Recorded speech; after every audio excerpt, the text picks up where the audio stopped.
All right, welcome back to This Dumb Week. Alex, I hope your week has been exceptionally dumb.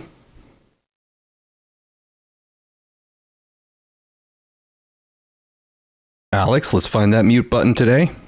Yes, we got it. There we go. Great. We're doing great. No, my week has been incredible. I am very happy. I'm feeling great. Oh, excellent. Excellent. Sorry about that. No. All right. Well, let's get started because we have a huge stack of things today. Now, Alex, we have a little bit of minor Venezuela news to kick off with here. I don't know if you've seen any activity on the Venezuela front this week. You mean the Pirates of the Caribbean makeover, but with Johnny Depp that is even more unpredictable? Well, actually, I was more thinking about Maduro's defiant response in the face of increasing military pressure from the United States. Have you seen Maduro's response? Yes, I have, but it's a good place to start. All right. Well, Maduro has a message for everyone in Venezuela amidst the mounting U.S. pressure militarily. Don't worry, be happy. La la la la la la la. Don't worry, be happy. La la la la la la la. He has the voice of an angel, Alex. Voice of a frickin' angel. After this, I'm in favor of bombing. Maduro dances, sings "Don't Worry, Be Happy" at rally as Trump escalates. This is from The Hill. Venezuelan President Nicolas Maduro on Wednesday danced to Bobby McFerrin's "Don't Worry, Be Happy" while urging attendees at a rally to be ready in case of an American attack amid rising tensions between his country and the Trump administration. He urged supporters to be united and to be ready to smash the teeth of the North American empire if necessary, The Guardian reported. Maduro carried a sword that belonged to 19th century Venezuelan politician and South American hero Simón Bolívar as he spoke. Maduro's rally took place as the Trump administration announced that the U.S. Coast Guard seized a Venezuelan oil tanker. Coast Guard members aboard a helicopter deployed from the massive USS Gerald R. Ford aircraft carrier landed on the tanker and took control of it. Attorney General Pam Bondi said the FBI, the Pentagon, and the Department of Homeland Security collaborated in executing the seizure warrant for the tanker. She said the vessel intended to transport sanctioned oil from Venezuela to Iran. It's unclear what will happen to the oil, with Trump suggesting to reporters that, well, we keep it, I guess. The Venezuelan government accused the U.S. of committing an act of piracy and that Trump is pursuing a deliberate plan to plunder our energy resources. Democratic lawmakers Senator Richard Blumenthal, a member of the U.S. Senate Armed Services Committee, worry about further escalation in the region. Trump previously warned that the U.S. would take action on Venezuelan soil very soon. Quote, "It is needlessly and recklessly escalating a potential conflict," Blumenthal said after the tanker was seized. Trump seems to be stumbling into a war without any endgame or strategy. He seems to be making decisions without telling the American people, let alone Congress, what his plan is in seizing tankers or killing supposed drug traffickers who come from Venezuela. House Armed Services Committee ranking member Adam Smith said the seizure clearly has the potential to provoke a larger conflict. Quote, "Is it about narcotics?" asked Senate Foreign Relations and Armed Services Committee's member Tim Kaine. "Is it about oil? Is it about regime change?" There were those questions about what's really going on here. Nobel Peace Prize winner and Venezuelan opposition leader Maria Corina Machado has praised Trump's actions toward her country as decisive. She sidestepped answering if she supports a U.S. military intervention to remove Maduro, but said she will one day return to Venezuela whether Maduro's regime is toppled or if he's still in power. Don't worry, be happy. All right, Alex. That's gonna be like the minimal Venezuela update for this week. So, what are your thoughts more broadly? You know, I don't know. I'm wondering if this is tapering off or if this is the quiet before the storm. Though, you know, picking up a tanker because it carries sanctioned oil. I should know that trick, you know. You just stop somebody on the street and you're like, "You're carrying sanctioned money. I want it." It's like, sanctioned by who? By me. So my interpretation broadly would be that it's sort of pushing the envelope to goad Venezuela into retaliating or attacking us as we are performing that action. Therefore, then, let's say, granting us the ability to respond, whereas we don't necessarily fire the first shot. No, I think what they're doing is they're trying to starve them. Basically, if you, they basically blockaded the waters, right? Like whether it's about fishing boats or about tankers, if you don't let anything through for, reasons, oil money is very important to sure the government. It's pretty much their only export, really. I don't know about that. I don't know if you've looked it up. But definitely, oil is expensive, so I'm sure it's not nothing. So by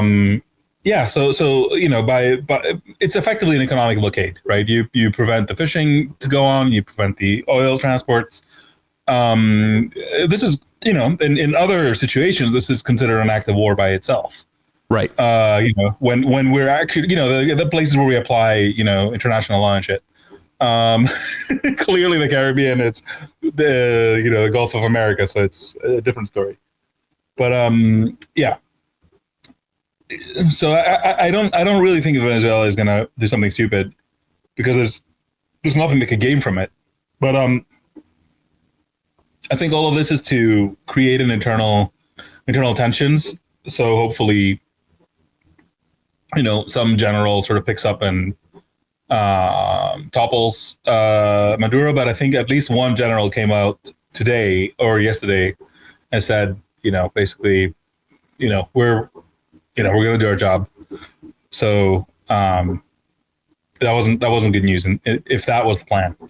But it's just one. I don't know how many they have.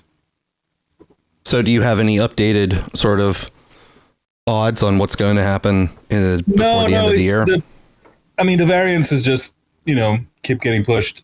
It's, yeah. I guess all I know is it's either going to happen or not. It feels like the timeline is definitive. So either Trump is going to come out and say so I talked to Maduro and we worked it out, and they decided to respect us, and we are gonna see what happens next. And Maduro is gonna be like, we didn't even call a call.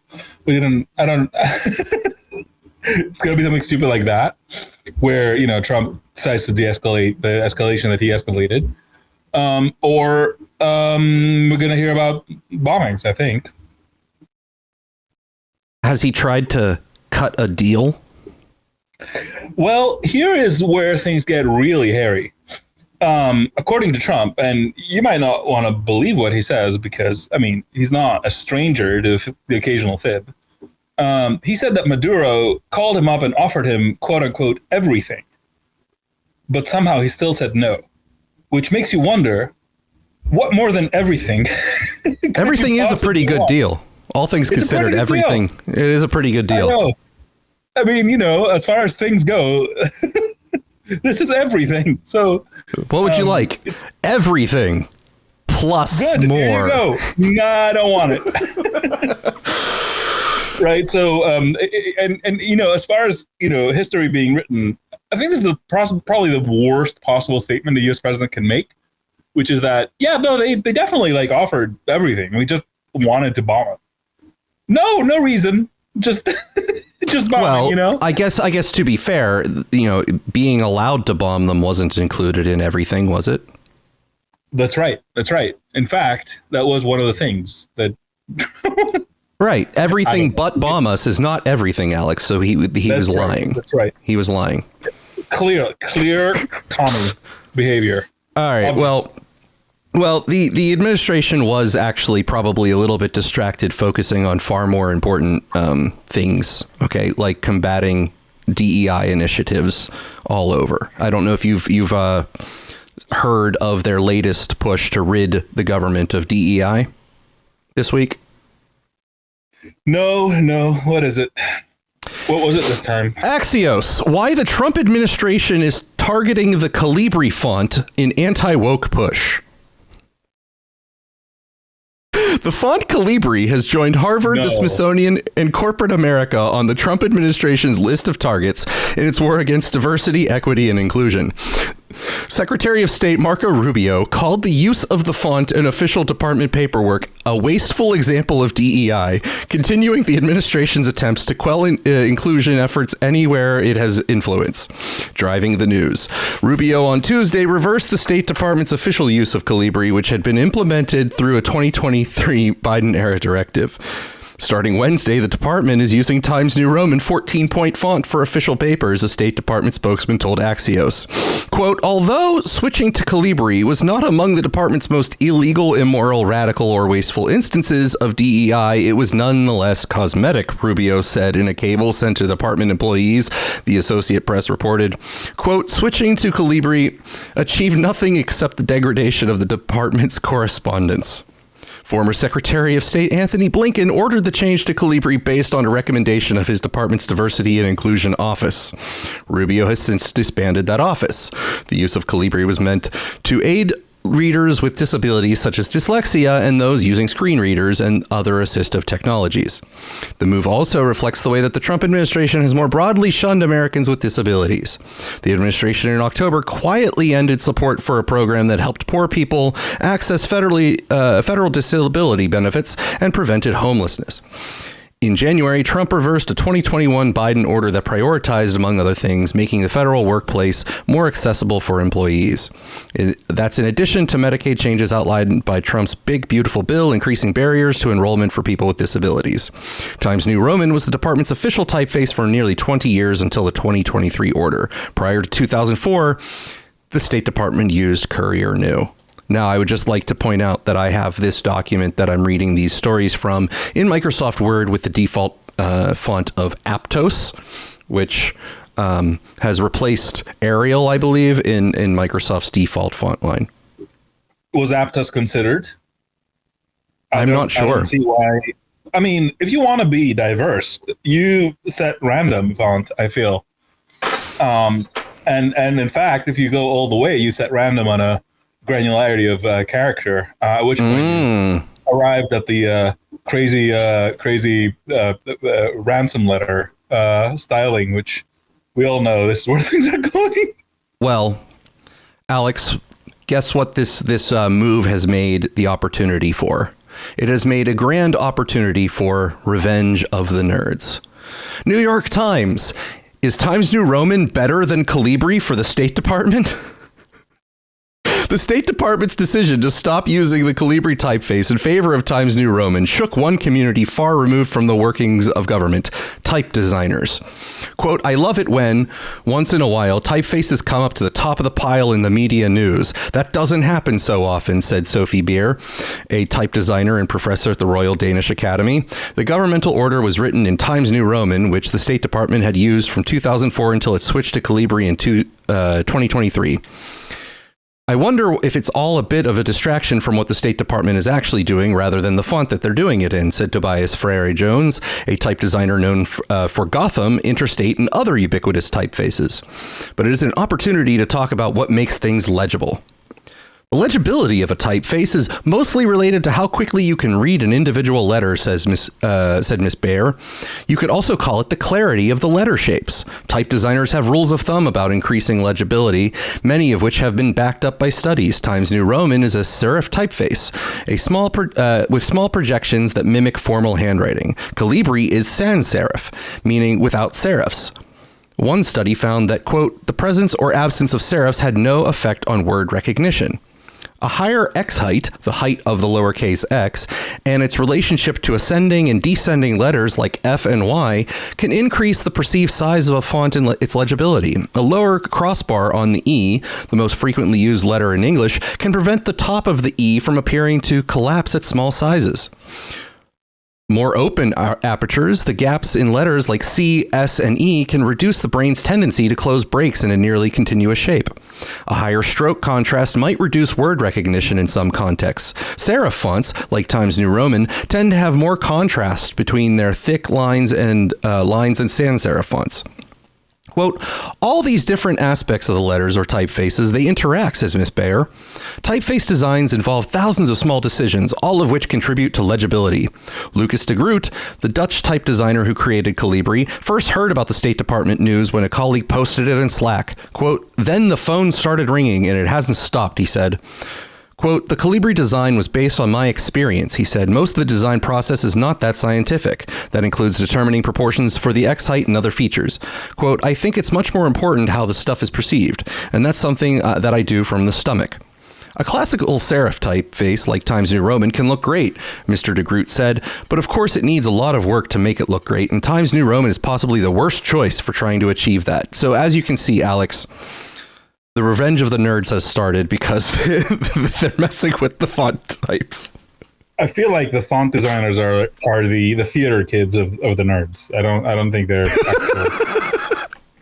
I don't think they can.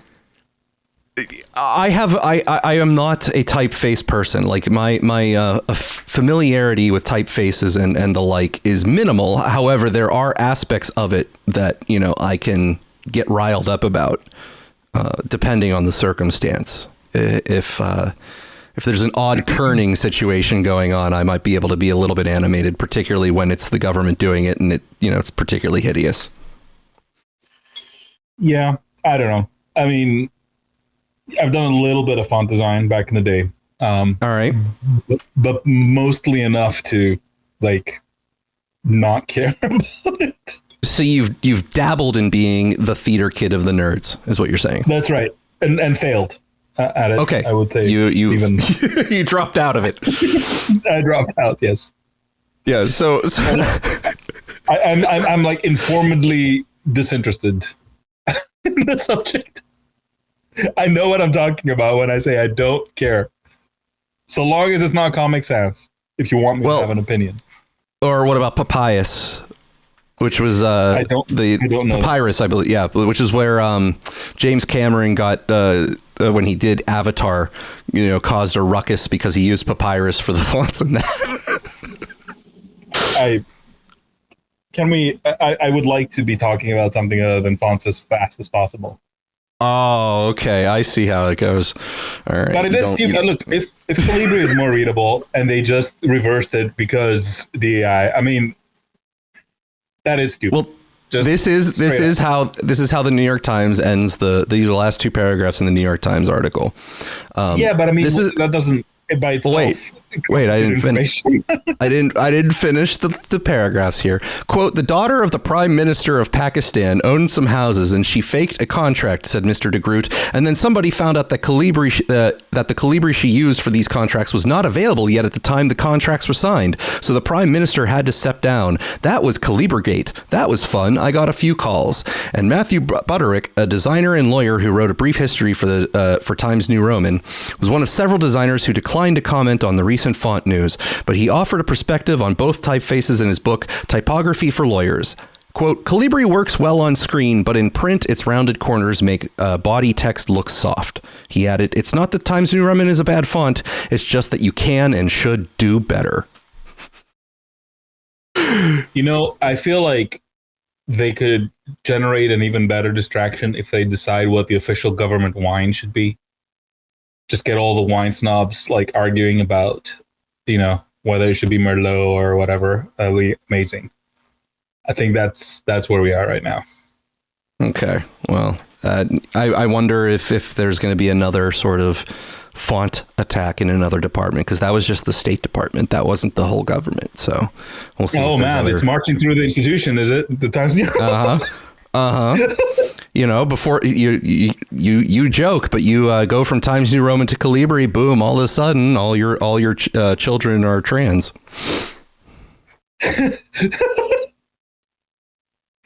Is it paid and is the payment for the IP of the font and severed penises? Ouch. Now we're going to move on to some traces of AI dystopia in a moment here. But before we get to traces of AI dystopia, let's do some normal tech dystopia, Alex. We've talked several times about the predatory nature of the robots Roblox video game, right, where there's a issue with child predators playing that game and trying to lure victims through playing of that game. You recall that we've talked about that before? You mentioned yes. All right. Well, have you ever thought to yourself, why don't we just get rid of the middleman and make an app where the predators can try to lure the children directly? Wasn't that the one that the Israeli guy used? Or no, that was pure, sir. That was very much specifically supposed to be, according to their terms of service, 18 and older. But only in jurisdictions where it matters. Anyway, yes. Let's go. Let's keep going. Warning for families. The case of a teenager who disappeared from Gastonia is putting a spotlight on teenage online safety. We've been following the case of Emma Galindo since last week, when Gastonia police put out an alert saying she had not been heard from for several days. Emma is a very sweet, loving girl, and I'm afraid that some guy has come and just been like telling her that he loves her, and maybe she's kind of gullible. Well, something that stuck out, police said, quote, there is concern she may be with individuals she met through a teenage dating app. Police later told WBTV the app in question is called Wiz, and it sparked multiple questions regarding safety. That's why tonight we're on your side with 3 things you need to know about the app for teens. Thing 1, what is Wiz? Wiz promotes itself as a platform for people ages 13 to 24 to connect and chat. It operates similar to well-known platforms like Tinder and Hinge, swiping left or right on other profiles of people you may be interested in. Now, afterwards, you can begin chatting with them online. Thing 2, what are the safety features of Wiz? Now, the app's website says you can only interact within your certain age group. So a 14-year-old can only interact with 13 and 15-year-olds. The website also claims it verifies people's ages by using face scan technology based on your birthday and monitors the app for any discrepancies in age information. Wiz says it uses artificial intelligence and human oversight to keep inappropriate content off the site. And finally, thing 3, how can people keep their children safe with apps like these? It's important to note age verification systems are not foolproof. Users can give false information to bypass the checks, and this can be a dangerous challenge with younger users who don't fully understand this process. Online catfishing is very common. Children do not understand how dangerous it can be to talk to a stranger online. Cyber safety cops Clayton Cranford warns parents to be vigilant. Password protect their child's app stores. They should turn on parental controls. And at night, that device does not belong in a child's bedroom. As police continue to search for Emma Galindo, investigators say it is crucial to speak with your children and teens about the dangers of these apps. Again, if you have seen Emma, she was last seen walking away from the Food Lion near South New Hope Road. You can call police. So there you go, Alex. I mean, listen, it's a very difficult problem. You want your 13-year-old to be able to have easy access to convenient means of modern dating. And you also maybe want to have them protected against, the 24-year-old who's also on the app. It's just a really difficult balance. So what happens when you age out of the app? Like, does your account get disabled on your 25th birthday, or how does it work? That's a good question. That's a good question. It would definitely incentivize people not specifying that they're 24 if they're 25 next month. All of those, or important is it perhaps connections. For 14-year-olds that's 10 years old. But I mean, like it's really preposterous. Like, I mean, first of all, I'm kind of curious how someone in the modern world goes, here's what we're going to do. We're going to fill a niche where apparently, I guess, teenagers do not know how to find people to talk to on the internet. We're going to help them figure that out. Well, that unsolvable problem. There's a small issue with your critique there, which is that it appears that they did find some people to use their website. Well, I know, but I mean, the fact that the apps exist. There's some niche that they're filling. Well, there is some niche. That's the point. Yes, some niche is being provided there, but it's not the one that I'm obviously joking about somewhere. I'm just fascinated by this idea that this is the targeted or stated niche is the one that's being being filled here. So yeah, that is the Wiz app, the Tinder for kids. Oh God. Oh God. Yes, and that is everything is stupid and we are all doomed. That has been what I've been saying for many years now. But we move on into traces of AI dystopia, Alex, and we start off with a very shitty story. Are you ready for a very, very shitty story? I'm here, aren't I? End-to-end encrypted smart toilet camera is not actually end-to-end encrypted. From TechCrunch. Earlier this year, home goods maker Kohler launched a smart camera called the Dakota that attaches to your toilet bowl, takes pictures of it, and analyzes the images to advise you on your gut health. Anticipating privacy fears, Kohler said on its website that the Dakota's sensors only see down into the toilet and claimed that all data is secured with end-to-end encryption.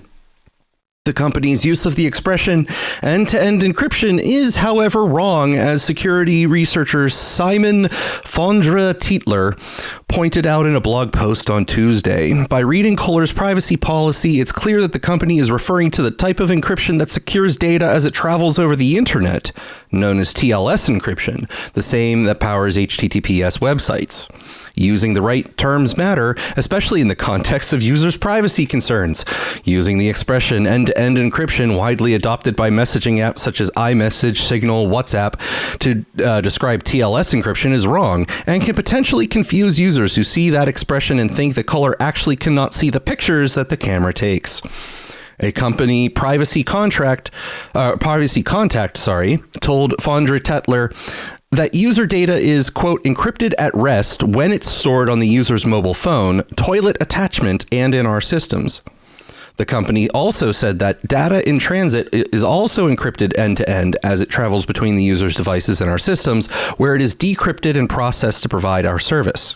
The security researcher also pointed out that given Kohler can access customers' data on its servers, it's possible Kohler is using customers' bowel pictures to train AI. Citing another response from the company representative, the researcher was told that Kohler's algorithms are trained on de-identified data only. Kohler's head of regulatory affairs, Stephen Lin, told... Sorry, 1 second. What would identified data look like here? What are we...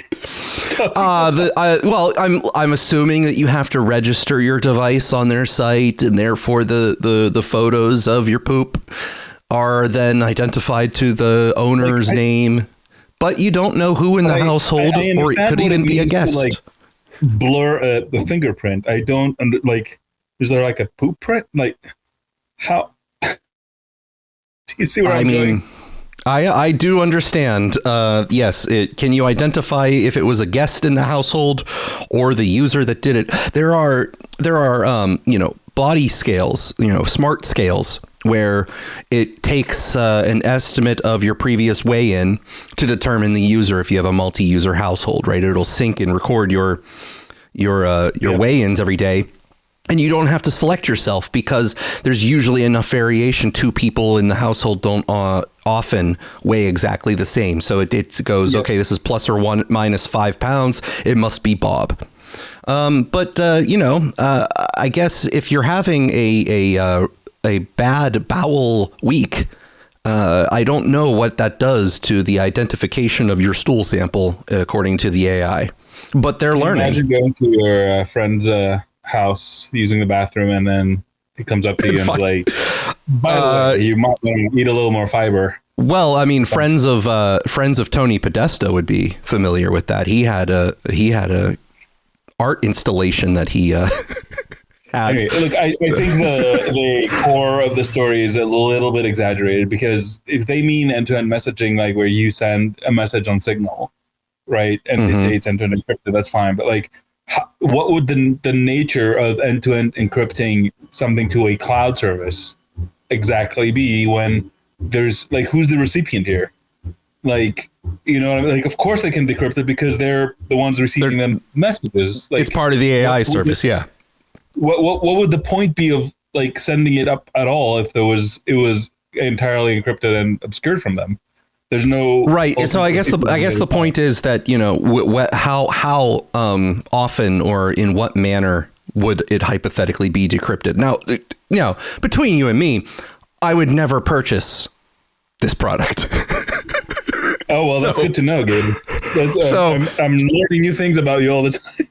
I would never go, you know what I need? I need automated stool analysis. Even in, look, I have become an IoT doomer, but even in my earlier phases when I ran an IoT company and was super optimistic about the technology, I don't think I would have gone that far.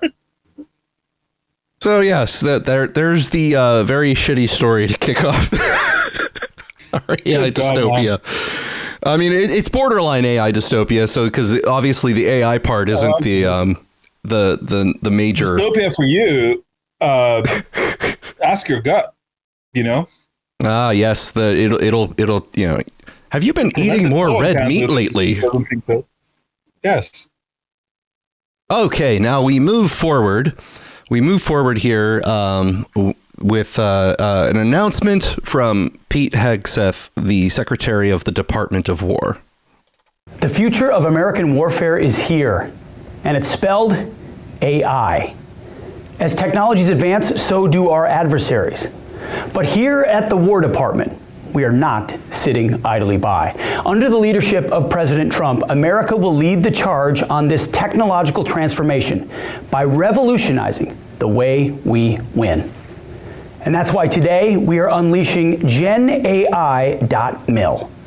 This platform puts the world's most powerful frontier AI models, starting with Google Gemini, directly into the hands of every American warrior. At the click of a button, AI models on GenAI can be utilized to conduct deep research, format documents, and even analyze video or imagery at unprecedented speed. Building on the great work of Undersecretary Emil Michael and his team, we will continue to aggressively field the world's best technology to make our fighting force more lethal than ever before.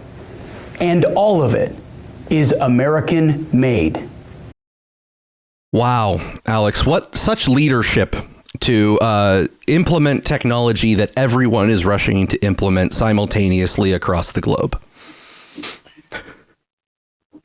The only positive thing I can say about it is that it is marginally, and I mean marginally, more convincing than Kamala, that he knows what he's talking about. I can grant you it's marginal. Yes, it's not super convincing, but you know. Yeah, I mean, it's enough. The future of war fighting is here, and it's spelled AI. Is it the TAC factory had a leak in your? I mean, look, copywriting department. Like, what the hell is that? Come on, man. I've had to.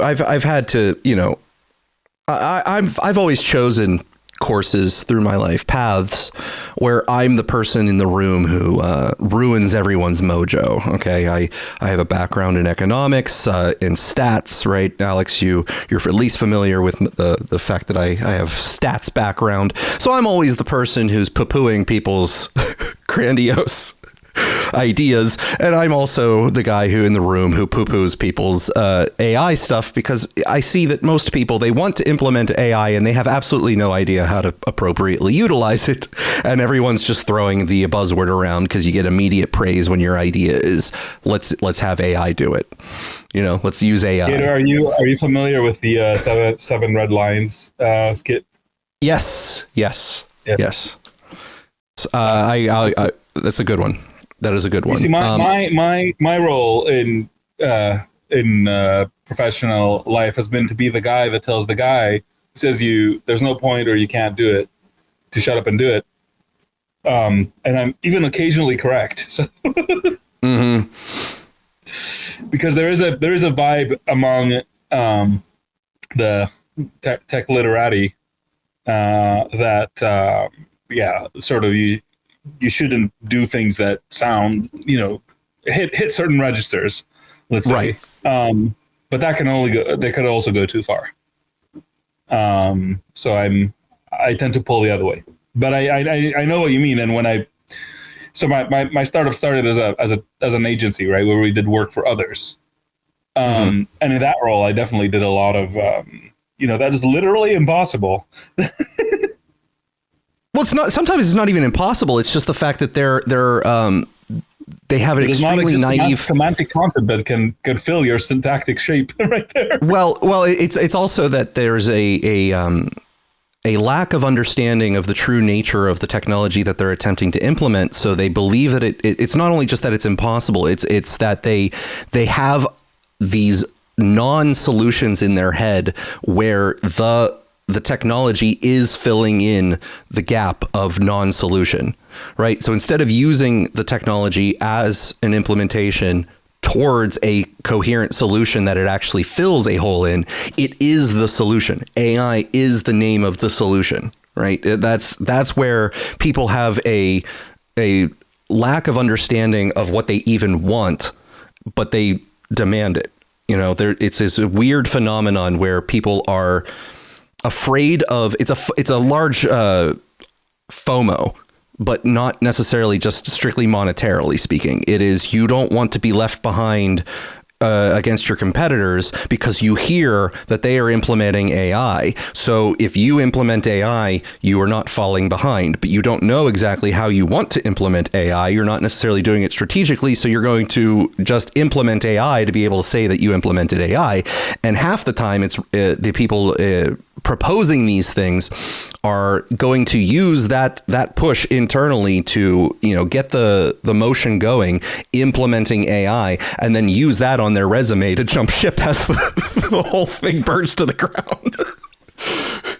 Yeah, look, there are rational reasons, and I'm not saying they might not be honorable, but there are rational reasons you might want to do stuff like this, like you're raising your next round, for example, and it will be very helpful to pitch to an investor who knows even less than you do. You're doing said thing. And that might lead to you actually getting the next round, which is, real money you can then use to make real technology. So, this stuff has a way, but my approach is the opposite in fundraising, which is to be unbearably just forthcoming, and because the thing you don't realize when you do this is that you attract a certain kind of investor, and that investor does come with a check, but they also come with ideas, and if they're dumb enough to buy whatever load of shit you're serving, you're not going to like their ideas either. So it's a short-term pain, long-term gain kind of thing. But the investor thing is something that we're gonna bring back in when we come up to the topic that you asked me to include for today, and I'm gonna propose a hypothesis to you and see what your take is on it. But that's when we come up to that. I'll bring that up. But we now move on to additional dystopian AI futures. This one is going to have some mixed bag to it, but this is about police and Axon body cameras. A major evolution and controversial shift in policing. 5 Investigates has discovered several departments in the metro are using AI to write police reports. Officers say it's saving a ton of time, allowing them to respond to more calls. But investigative reporter Kirsten Swanson found critics question the technology's accuracy and worry about transparency.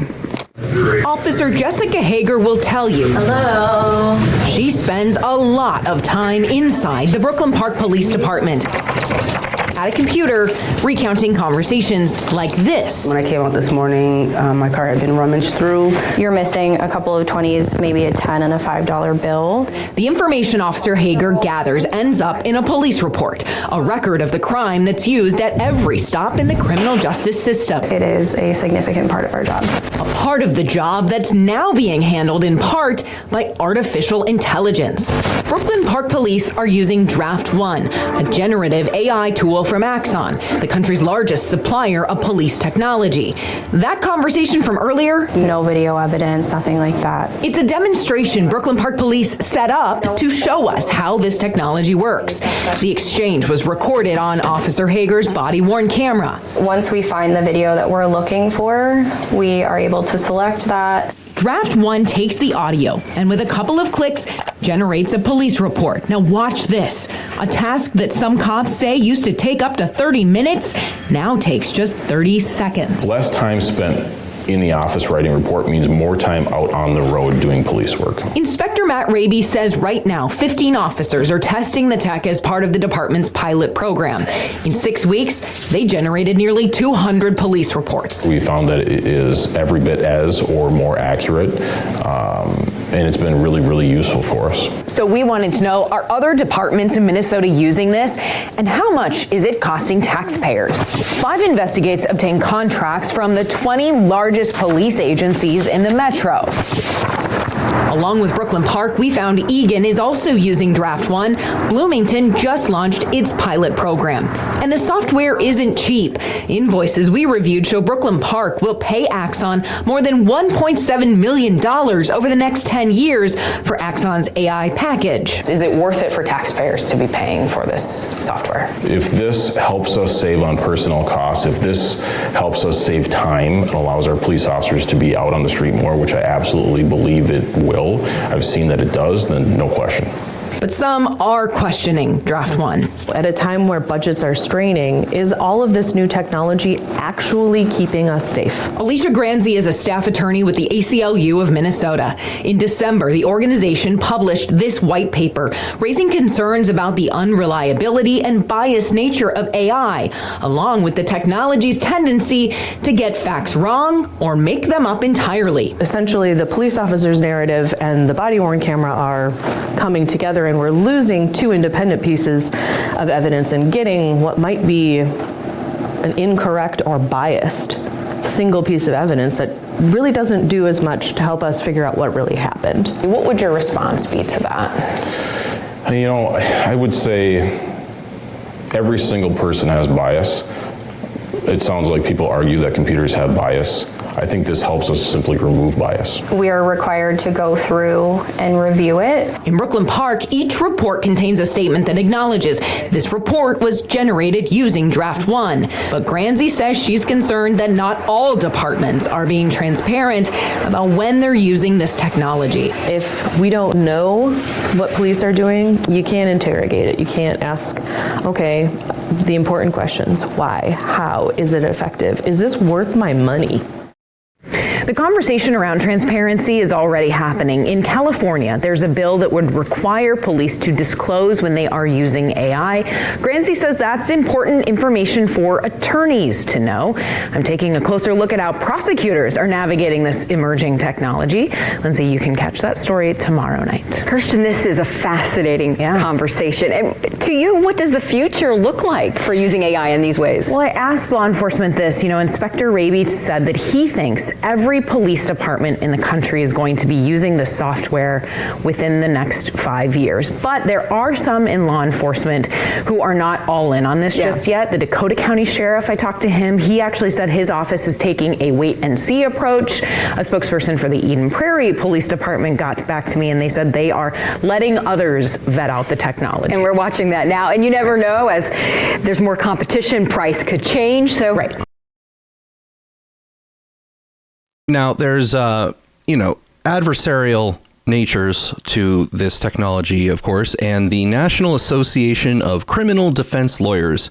I shared a tweet to the space here. They posted a very small clip of an attorney giving a presentation on this technology. So again, this is the other side of the coin, the defense attorneys talking about the issues with this type of technology in their profession.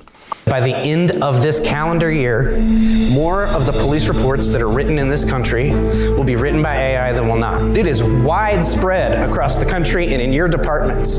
Axon, the AI and policing company, has created the system called Draft One. What it's doing is it's listening to the body cam audio, and then it's going to make your police reports. What can police do with the audio? Mute that shit, right? We see it all the time. Every time they want to have a probable cause conversation, they just mute it. So they can manipulate the audio that then goes into the drafting of the police reports. They have the option, by the way, of checking a box that says, I'll let the defense attorney know that this was written by AI. 96% of departments that are using it have chosen not to check that box, not to tell you that your police reports are written by AI. This is from a news article promoting it. It was a better report than I could have ever written, and it's 100% accurate. By the way, it brought up to me that one of the other officers heard that the color of a car was a certain way, that I didn't even know or think about that. So did that go into the statement of probable cause? Because you didn't know that then. That wasn't in your mind. That wasn't part of your determination for probable cause. Everybody's using this stuff. We have to start shooting at it now because they're going to just make it more and more legitimate. Hey, we've been doing this for so long. It's been so accurate, right? We are already behind on attacking their use of this technology. Follow and so there was a point that he raised in there that is I think one of the more important parts of the small clip of his speech. I couldn't find the full thing. If I could, I would be curious to hear the rest of what he had to say about this. But that's the only thing I had so far on what this guy's presentation was on. But he was Alex, I don't know if you caught it in there. He was talking about. No, sorry, I got a brain aneurysm when he said that they could stop the body cam, which there and instead of just not writing it by them. The alternative is writing it by themselves. And he says, yes, the camera is biased because they can turn it off, as opposed to just writing the thing themselves. Like, I don't know. I think I almost died. Do tell me, what did he say that was so insightful? Because I didn't hear. Well, so a probable cause statement, Alex. Do you have a familiarity with the role of that in the process? No. Okay. So when arrests are made and they are not pre-warranted, meaning that there hasn't been an investigation and a judge has assigned a warrant for your arrests that happen in the process of day-to-day activity where a officer is making a determination that you have committed a crime of some kind and they place you under arrest based off of their observations. The probable cause statement is there to record what they are asserting they witnessed themselves that gives them the right to arrest you. And what he's saying is that the arrest report that these cameras are generating, according to even one person's testimony in promoting the technology, was that it pointed out things from the recording that he hadn't noticed. So the question becomes, how much is leaking into probable cause statements after the fact, where the cop is asserting information that they didn't even witness at the time that they were making the arrest, therefore tainting the probable cause statements with additional information that they didn't have at the actual moment they made the arrest. Look, can we agree that at least the speech recognition part seems almost pure win? It seems very straightforward use of the technology that $1.7 million is a little for 10 years is a little bit over 10 years. Yeah. So, wait a minute, because how many cops in the police department are we talking about here? Are we talking 100 cops? It would the size of the police department would matter for scale. Yes. Let's say it's 100 cops, just completely baseless, all right. Whatever. So it's $170K a year, so $1.7K per cop, which means $150 a month for saving them what? Like, what does $150 buy you in union police time, you think? Mm-hmm. Mm-hmm. Right, you probably save that in a single report. Okay. So it's nice to like bunch up, 10 years worth of contracts and make it sound like a big number, but yeah.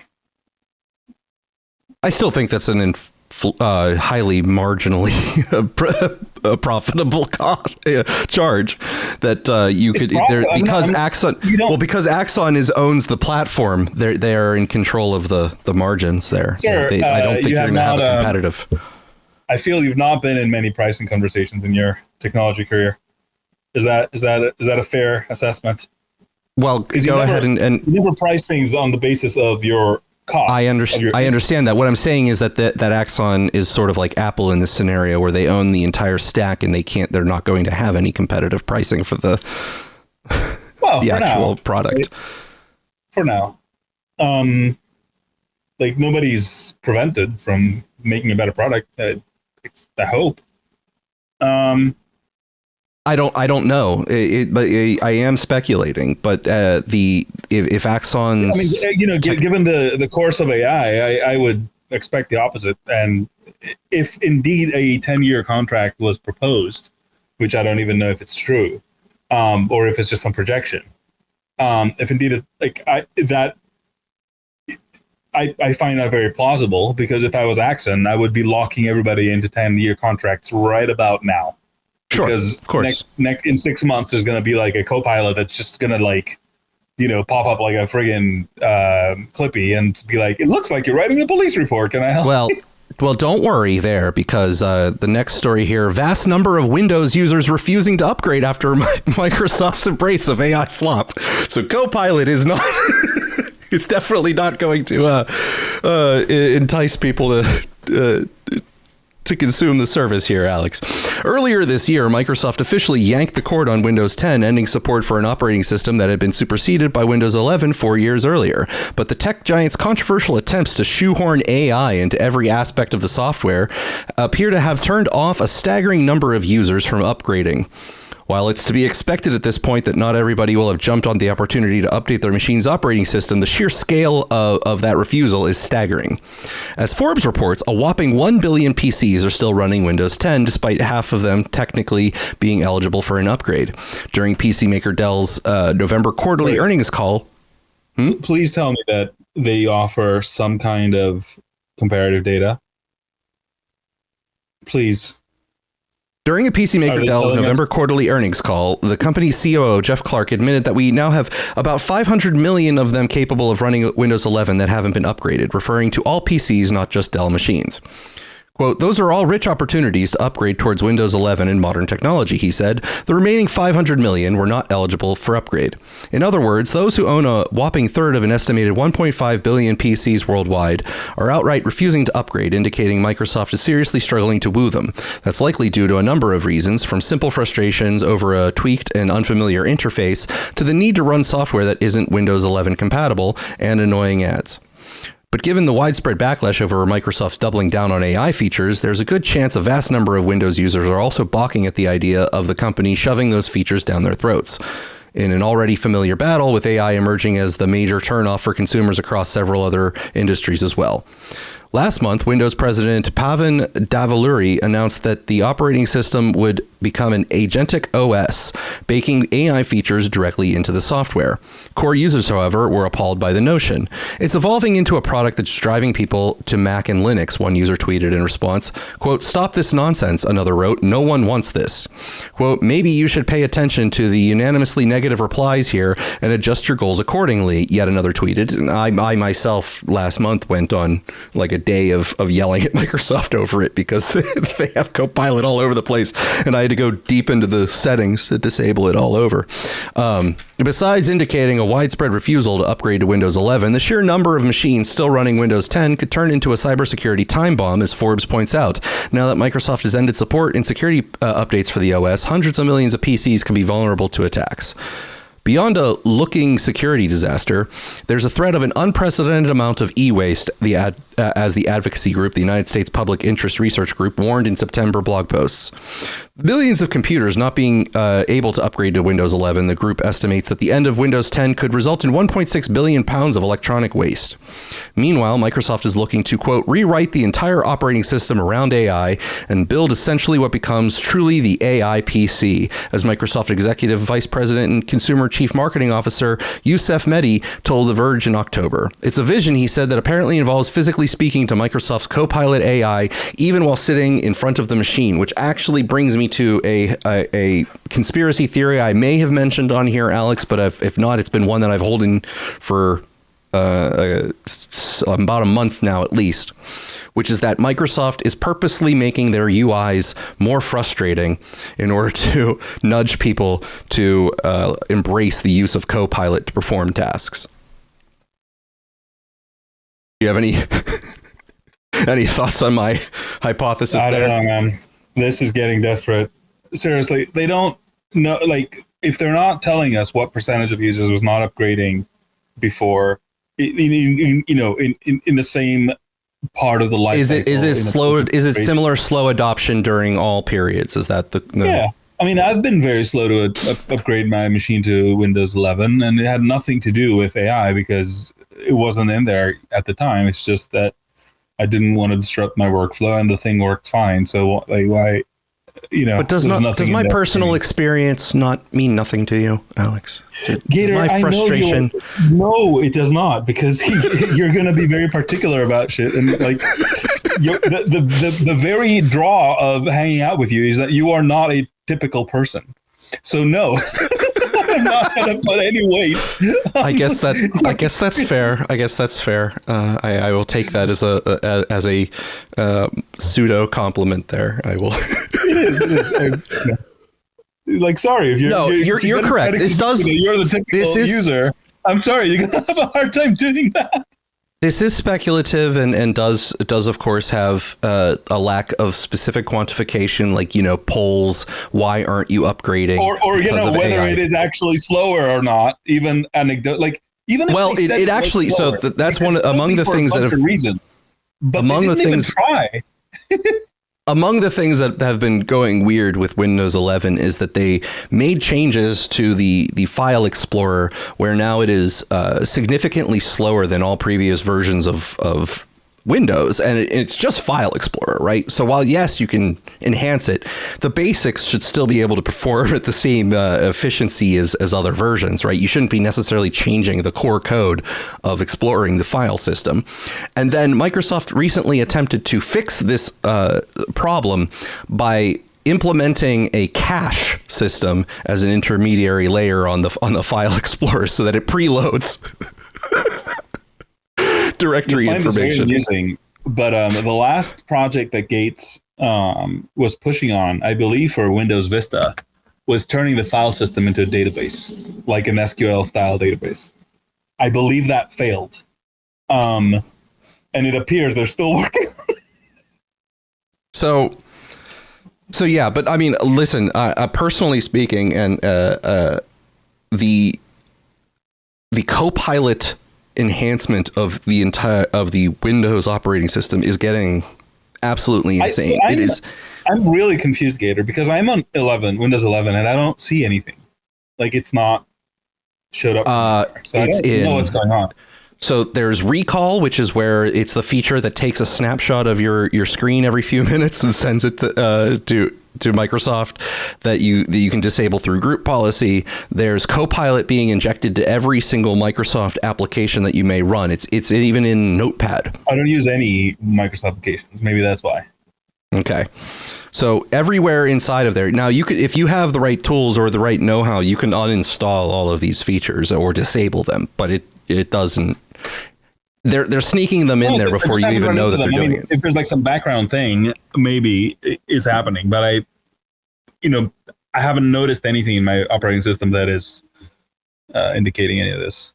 I just assume I'm being watched all the time. Well, definitely check your policy, your computer group policy for recall. Anyway.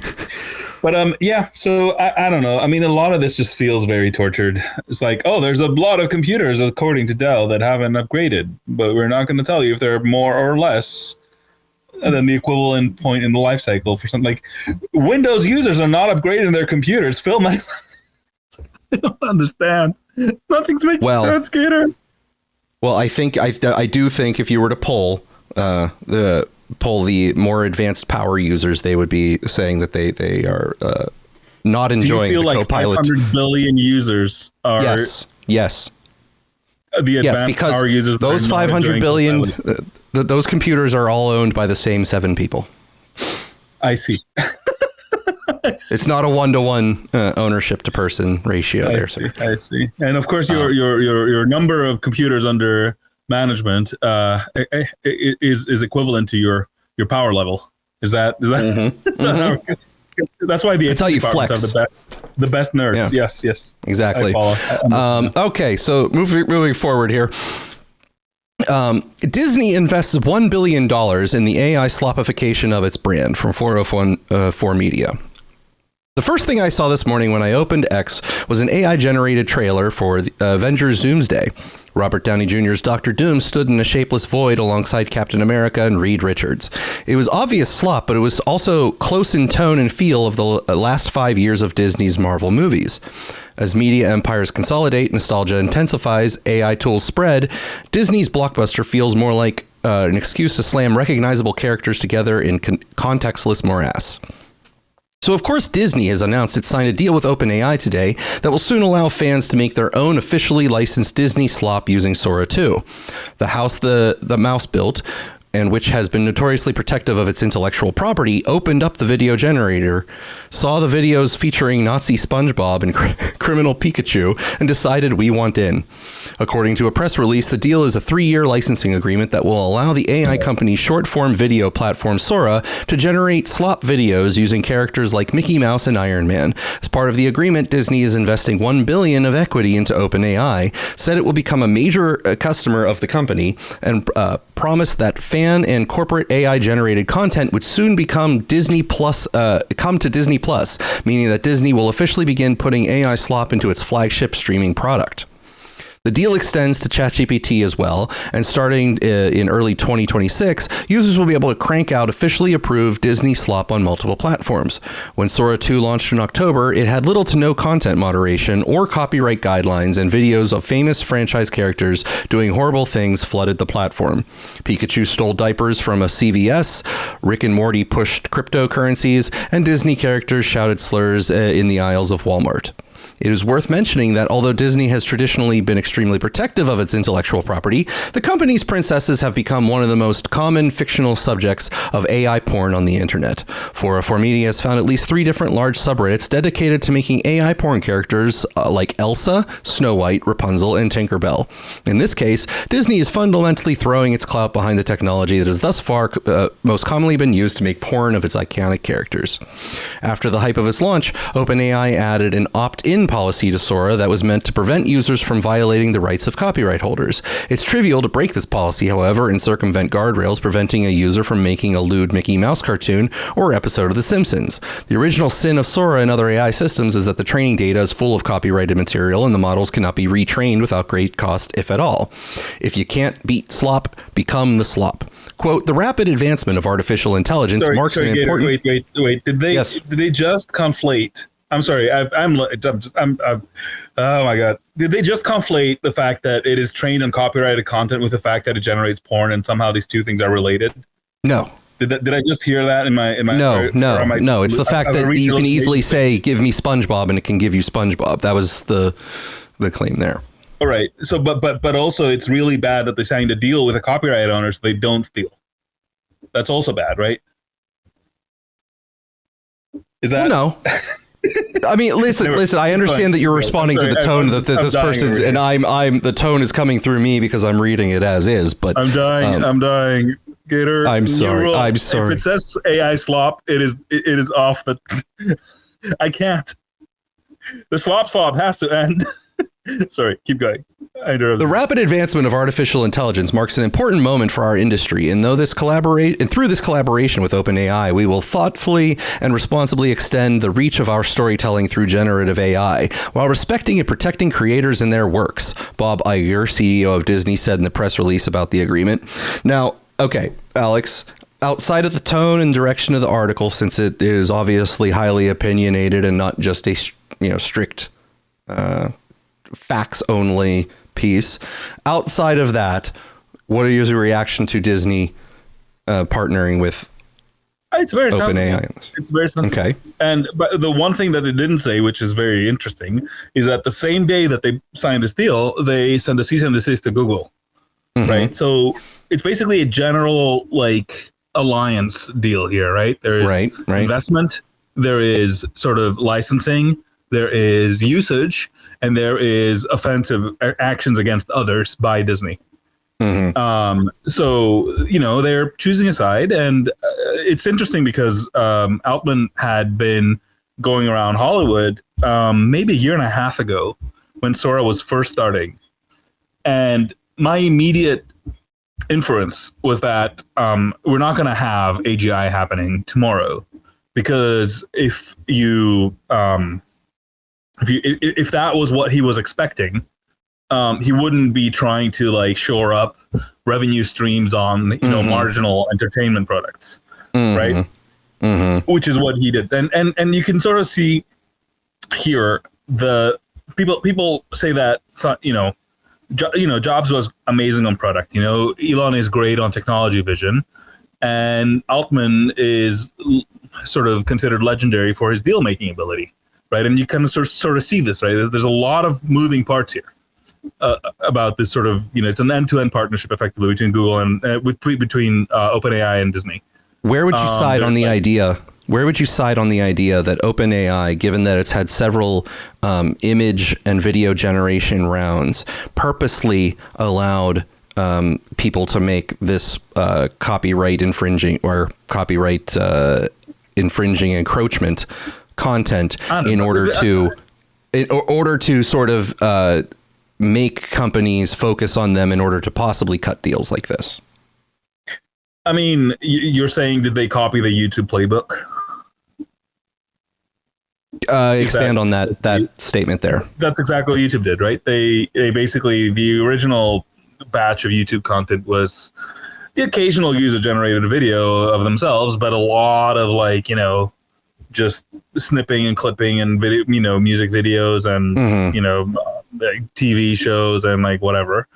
And there was this massive deal with Viacom, I believe, early on, where the whole content ID thing started, and it got cleaned up. But in the meantime, they got sold for 1.6 billion, if I remember correctly, which was considered a huge amount at the time. It's peanuts now. It sounds like a great deal, but at the time it was like they paid 1.6 billion for this. But so a lot of technologies have started in a slightly shady. Reddit is known, admitted to be, they botted the whole thing into existence, right? Most the early users were the founders under this, dozens of different usernames. So every new technology has a slightly shady start. Did they do it here? My experience is no. Okay, my experience is, if I've ever tried to even get close to doing anything that has a known likeness, it will object. People go to great lengths to jailbreak these things. So it's not, if you really want to, you can. And I'm sure when somebody finds out how to do it, they'll tell everybody else. So do I think they did this on purpose? Honestly, I don't think it helps them. So I would expect no. But I could see it. I could see the conversation happening in some hallway. That, kind of loosen it up, and then we'll play a little bit of carrot, a little bit of stick, see what happens. I could imagine that happening. I don't think it would, but it's not, unthinkable.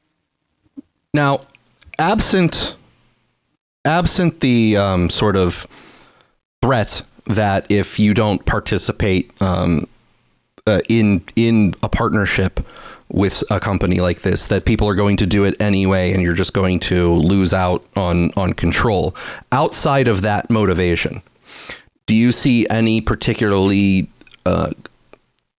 strong reason to engage in a partnership like this with OpenAI in the manner that they're doing it, meaning that they're going to open up the AI generation of their own IP? Yes, I do. Okay. I do. Because effectively, what is Disney right now, right? It in certain ways, they make money when their franchises gain popularity, right? They want to buy you into their universe. So, if you can't do your Star Wars AI generated video, or if you don't if you don't make a viral Star Wars meme or whatever, you're going to make a viral something else meme, right? And that's eyeballs that are not on their properties. So I could totally see that they're like, look, there are people who don't give a shit what, Star Wars is or what, Marvel is or whatever. Like, they don't care. They're into their TikToks and their whatevers, right? They're not been raised on TV at all. We gotta get our brands in there. So would you then say that spiritually speaking, when it comes to artistic, so in a way, I could even argue the reverse case, that they get more benefit out of it than OpenAI does, which isn't fully true, but I could definitely show you that side of the ledger. Would you then agree that as far as the spirit and direction of the company, it is no longer attached to, let's say, artistic vision, and it is simply an attempt to lock into? Okay, this is the moment it happened, Gator. No. It is not the moment that it happened. I already had a clear example of their acquisition of Pixar, where Pixar's ethos, when Toy Story first came out, it was the idea was sort of poo-pooed that there'd be sequels to Toy Story. Yeah. And you had to actually, it was only because the script for the sequel was actually compelling that they decided to go through and push forward on the sequel. But now, next year, Toy Story 5 is coming out, and that's because, again, it is Disney a company that is buying franchises, right? They take a franchise and then they make money off of the content. They make money off the merchandise. They make money off of their theme parks.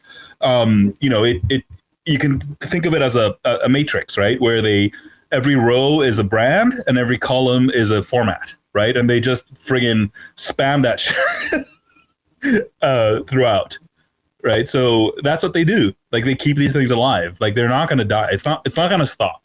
There's not going to be a final Toy Story until people don't watch it anymore.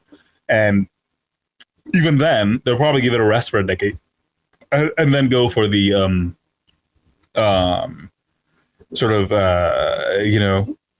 nostalgia audience or whatever. Here's a futuristic question for you. Okay. Then you start to see like the mashups of like Mickey Mouse shows up in Toy Story and brings with him the Avengers or something. 30 years from now, if we lose Tom Hanks, will Tom Hanks, his virtual representation recorded and owned by Disney, be doing the voice for Woody in Toy Story 7? Did you see the Mersheimer video I sent you, by the way? Yes. Oh my God. That was just pure lip syncing technology. That's not even fully generated. Well, it's lip syncing and voice copying, right? Yeah. And this has never happened to me before, where I've bought something for like 3 seconds, or I'm like, is this that you're aware of? Because everything else you might have just bought and didn't notice. Oh yeah, Gator, fine, sure, whatever. But all I'm saying is like, the reason I didn't buy it is because the text was shit, right? It was I could hear GPT behind the words, but if you took that away, right, the cadence was pretty great. It was like maybe not perfect, right, but it was pretty okay. Anyway, you could it's in the uncanny valley right now, right? So we are very close to having, and maybe the high end version of this today can probably do something that a little more care. Tell, right? Yeah. So the answer to your question is yes. And if it's not Tom Hanks, he'll be replaced with someone who won't have a problem with allowing that to be done. All right. Well, now we move on to talking about the AI actors. Tilly Norwood's studio expanding the Tillyverse with new roles advertised, including social media guru and comedy writer, Hollywood Reporter. Zyakokia, I can't pronounce this name of this company, the AI talent studio established by Particle 6 and creator of Tilly Norwood, Eline van Verelden, is expanding the Tillyverse. The Dutch woman is looking to assemble a powerhouse of team creators, innovators, and delightful chaos tamers to help build the future of AI-first entertainment. As Zyakokia's universe of digital avatars, narrative experiments, and productions rapidly expand, the studio is hiring for 9 new roles. Among them, junior comedy writer who helps shape scripts, dialogue, punchlines, and comedic tone across the company's avatars, including Tilly. Norwood, the synthetic actress who set Hollywood alight when news broke talent studios were looking to sign the character in September, is also looking for a social media manager to help with the growing its 66,000 plus Instagram followers. They'll craft digital moments, lead platform strategy, work with AI generated content, and serve as the voice behind Tilly Norwood's and Zikoya's online personalities. In the broader marketing place, Norwood also needs a visual storyteller with a growth guru, the Hollywood Reporter understands, as well as an AI wizard-in-chief who will work in a senior production role. Norwood and Zikoya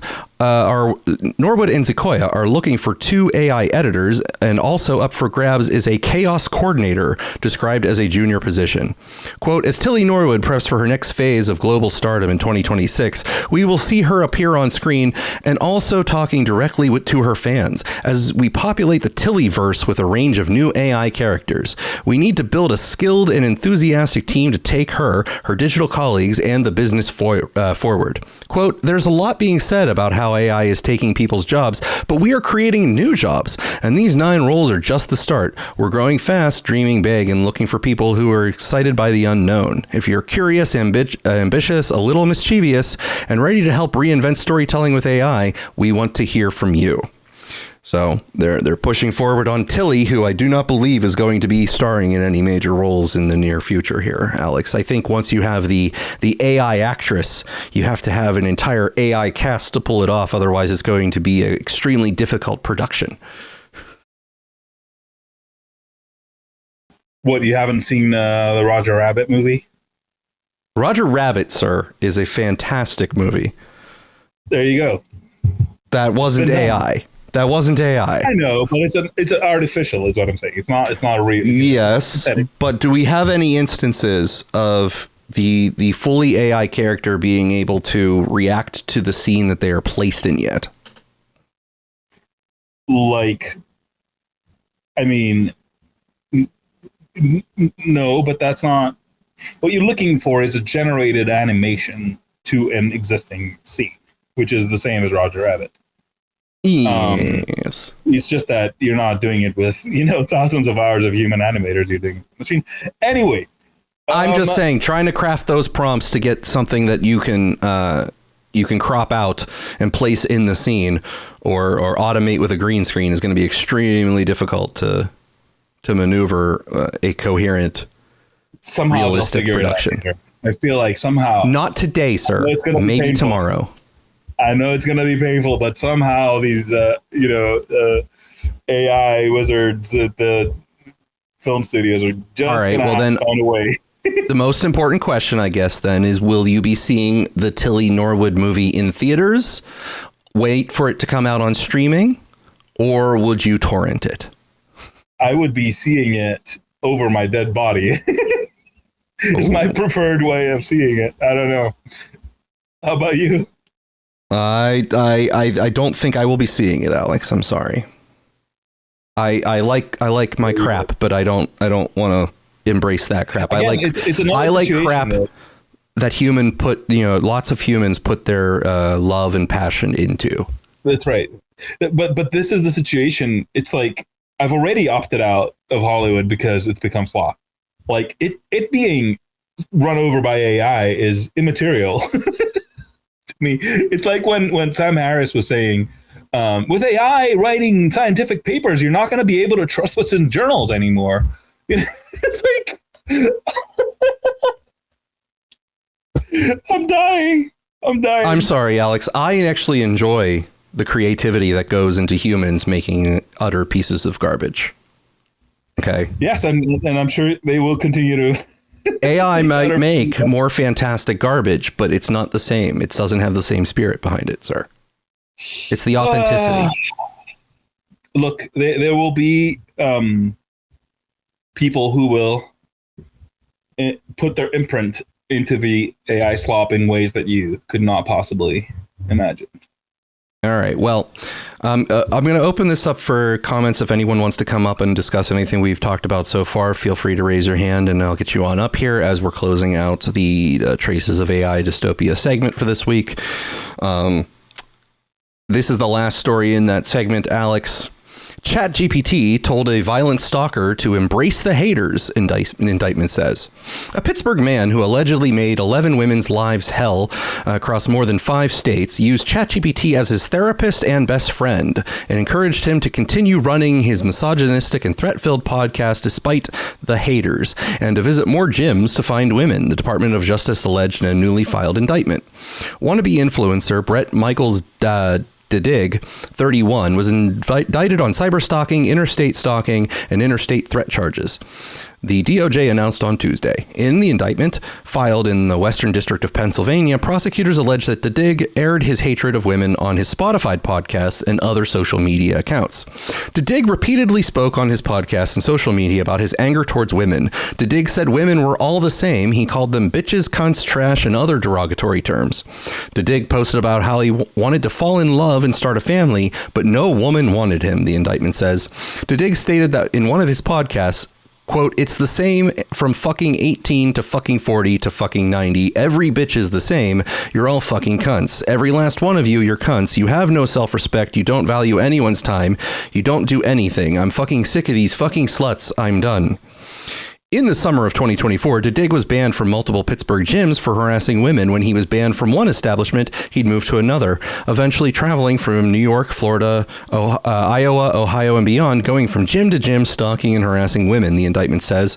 Authorities allege that he used aliases online and in person, posting online, "Aliases stay rotating, moves stay evolving." He referenced strangling people with his bare hands, called himself God's assassin, warned he would be getting a firearm permit, asked, "Y'all want to see a dead body?" in response to a woman telling him that she felt physically threatened by Dig, and stated that women who fuck with him are going to fucking hell, the indictment alleges. According to the indictment, on his podcast, he talked about using ChatGPT on an ongoing basis as his therapist and his best friend. ChatGPT encouraged him to continue his podcast because he was creating haters, which meant monetization for Dig, the DOJ alleges. He also claimed that ChatGPT told him that, quote, "People are literally organizing around your name, good or bad, which is the definition of relevance," prosecutors wrote, and that while he was spewing misogynistic nonsense online and stalking women in real life, ChatGPT told him, quote, "God's plan for him was to build a platform and to stand out when most people water themselves down, and that the, quote, haters were sharpening him and building a voice in you that can't be ignored." Now, Alex, this is actually probably from the era where about a month period of time where ChatGPT was exceptionally sycophantic, and you and I riffed on it giving people exactly these types of bad ideas. During that phase. So is the idea that this person, given everything else they've done, but not for the encouragement by ChatGPT, would have become a normal person? I am sure if ChatGPT had said, "I don't think this is a good idea," he would have listened and not done any of these things. And just, join the straight and narrow. And yes, of course. Because it looks like it sounds like a very well-adjusted individual. Otherwise speaking, I mean, listen, it takes a lot of competence to have a podcast, Alex. Not just anyone can do it. That's why there's so few. I feel like we're probably testament to the opposite. Sorry. As you can tell, my sound insulation competence is very low. Ooh. All right. Well, nobody's requested to speak, so we're going to move forward. There's two last technological related stories that are outside of sort of AI, and they're sort of interesting stories that talk about our reliance on on resources on the internet and pollution inside of them. So the first story here is porn is being injected into government websites via malicious PDFs. Dozens of government and university websites belonging to cities, towns, and public agencies across the country are hosting PDFs promoting AI porn apps, porn sites, and cryptocurrency scams. Dozens more have been hit with a website redirection attack, which leads to animal vagina sex toy e-commerce pages, penis enlargement treatments, and automatically downloading Windows program files along with porn. A PDF called XNXX Video Teachers Fucking Students Video Porn Videos Free XXX Hamster, unlike many of the PDFs hosted on a city's website, include things like 2025-1014 council minutes, proposed agenda 9/22/25, and landlord registration forms. It is similar, however, to another PDF called 30 Best Questions Here, which looks like this. Irvington, which is just west of Newark and has a population of 61,000 people, has fallen victim to an SEO spam attack that has afflicted local and state governments and universities around the United States. Researcher Brian Penny has identified dozens of government and university websites that hosted PDF guides for how to make AI porn, PDFs linking to porn videos, bizarre crypto spam, sex toys, and more. Reginfo.gov, a regulatory affairs compliance website under the federal government's General Services Administration, is currently hosting a 12-page PDF called Nudify AI Free, No Sign Up Needed, which is an ad and a link to an abusive AI app designed to remove a person's clothes. The Kansas Attorney General's Office and Mojave Desert Air Quality Management District Office in California hosted PDFs called Deep Nude AI Best Nudes, Deep AI App 2025. Penny found similar PDFs on the website for the Washington Department of Fish and Wildlife and Washington Fire Commissioners Association, the Florida Department of Agriculture, and the cities of Jackson, Mississippi, and Massillon, Ohio, various universities throughout the country, and dozens of others. Penny has caught the attention of local news throughout the United States who have reported on the problem.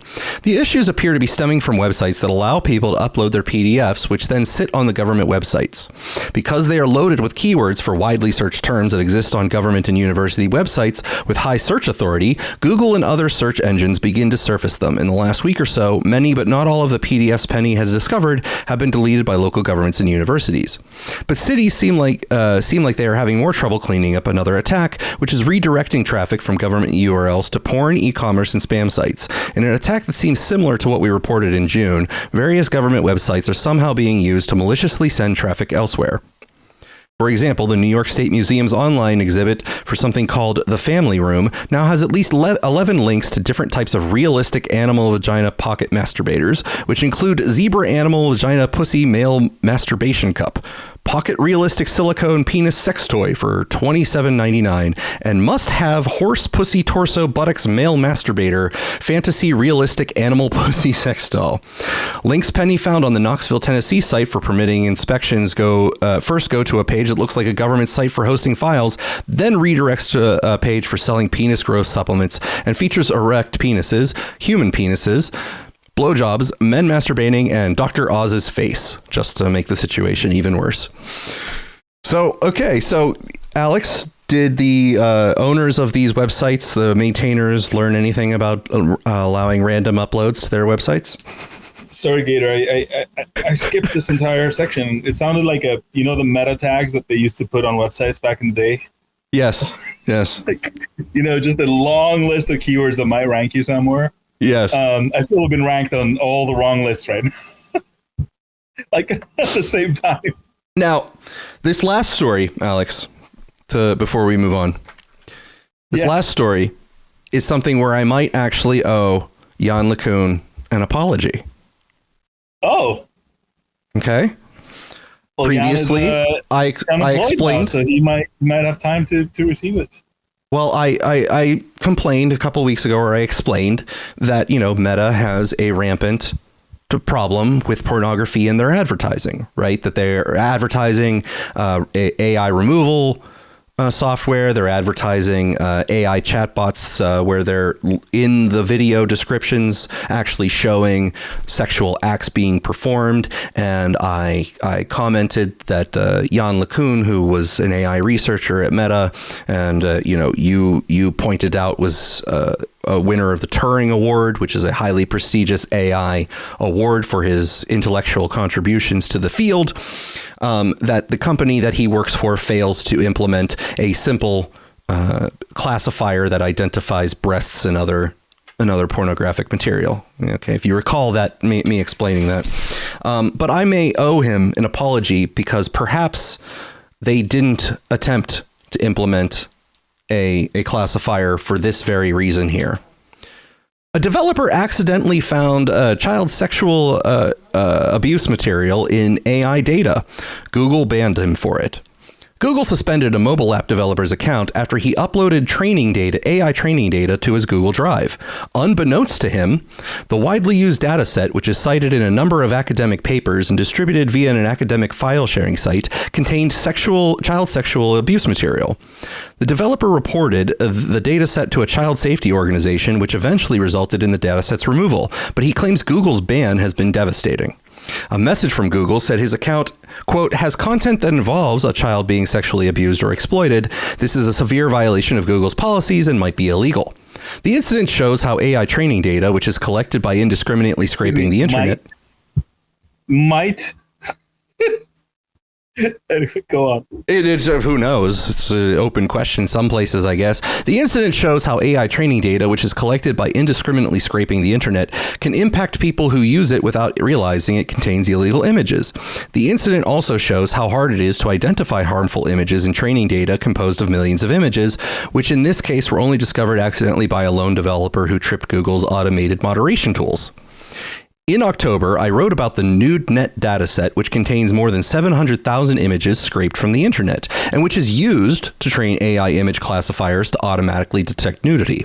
The Canadian Centre for Child Protection said it found more than 120 images of identified or known victims of CSAM, child sexual abuse material, in the dataset, including nearly 70 images focused on the genital or anal area of children who are confirmed or appear to be prepubescent.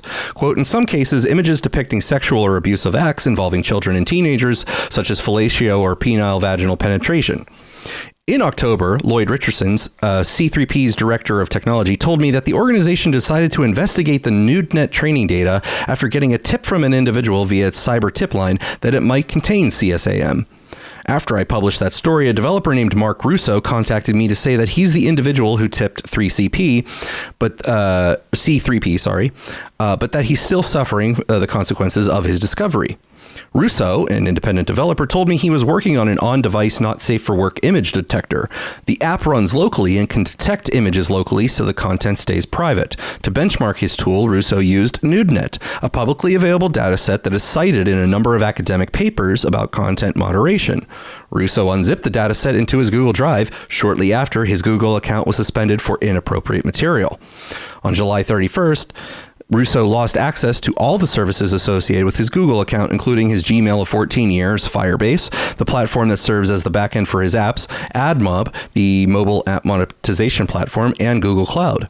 Quote, this wasn't just disruptive, it was devastating. I rely on these tools to develop, monitor, and maintain my apps, Russo wrote on his personal blog.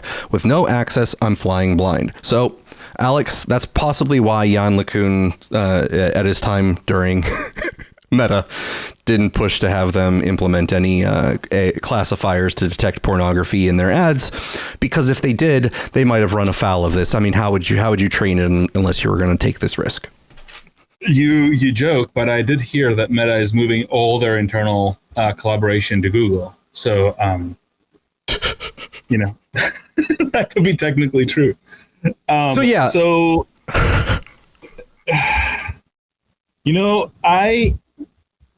had this thought, and it's not I would like to be the person that doesn't think this way, but I heard from somebody, the drop site news reporter that is doing a lot of Epstein reporting, that his reporting is coming from a cache of emails that has been pushed up on this website called Distributed Denial of Secrets.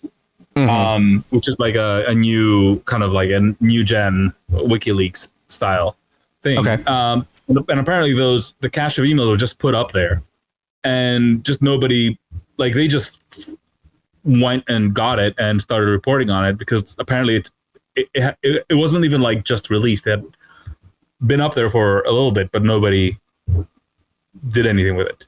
And I was like, hey, I should take that and put it into Gen AI to scan for stuff. But then I was like, that would make me the kind of person that has like a large cache of Epstein emails on my hard drive and then sends them to the various APIs of the various AIs I'm using. I don't really know what that will do. And, if I was like sufficiently motivated, I suppose that wouldn't have stopped me, but it was marginal. And so I guess I never did that, but it is a thought that crossed my mind. And in general, I've had situations where, it was like, I've thought like, oh, it would be fun to make a YouTube channel. It's like, no, I don't want anything touching my Google account that is remotely controversial because of this. I don't want this to happen. I've had my Gmail account since, I don't know, there was a Gmail. And just so on and so forth. It is a crummy situation. I continue to be very concerned about this particular element, that these companies can just suspend a digital identity you got for no reason or any reason, right? Or just something triggered something, and they just cut you off like, company wide, like anything that's touching your account. And then they pitch you the social login, right? So you lose that too. So anything you log in with Google is off limits for you now. You are screwed. Like I am talking like unbelievably fucked. And and there's no real way to ask for them to check or talk to a human unless you've got a big social media account, maybe to make us think. But like, it is an awful situation. Agreed. Now, at the end of this story, it does turn out that finally he was able to reach out to Google and they restored his account, but he was apparently down for months at least. So they reviewed it, learned where the origin came from, and unpenalized him. But, getting a hold of anyone at Google who... And that's the kind of person that has enough pull to get their story written about in a publication. Right. Like, of all the people that get this trigger, I guarantee you, he is a vanishing minority. That's the thing. Like, whenever you hear about a story where they're like, yeah, but I raised this thing over Twitter and the YouTube creator's account showed up and fixed it. It's like, yeah, because that's how the VIPs get shut up about, right? Once they sort you out, you don't complain anymore.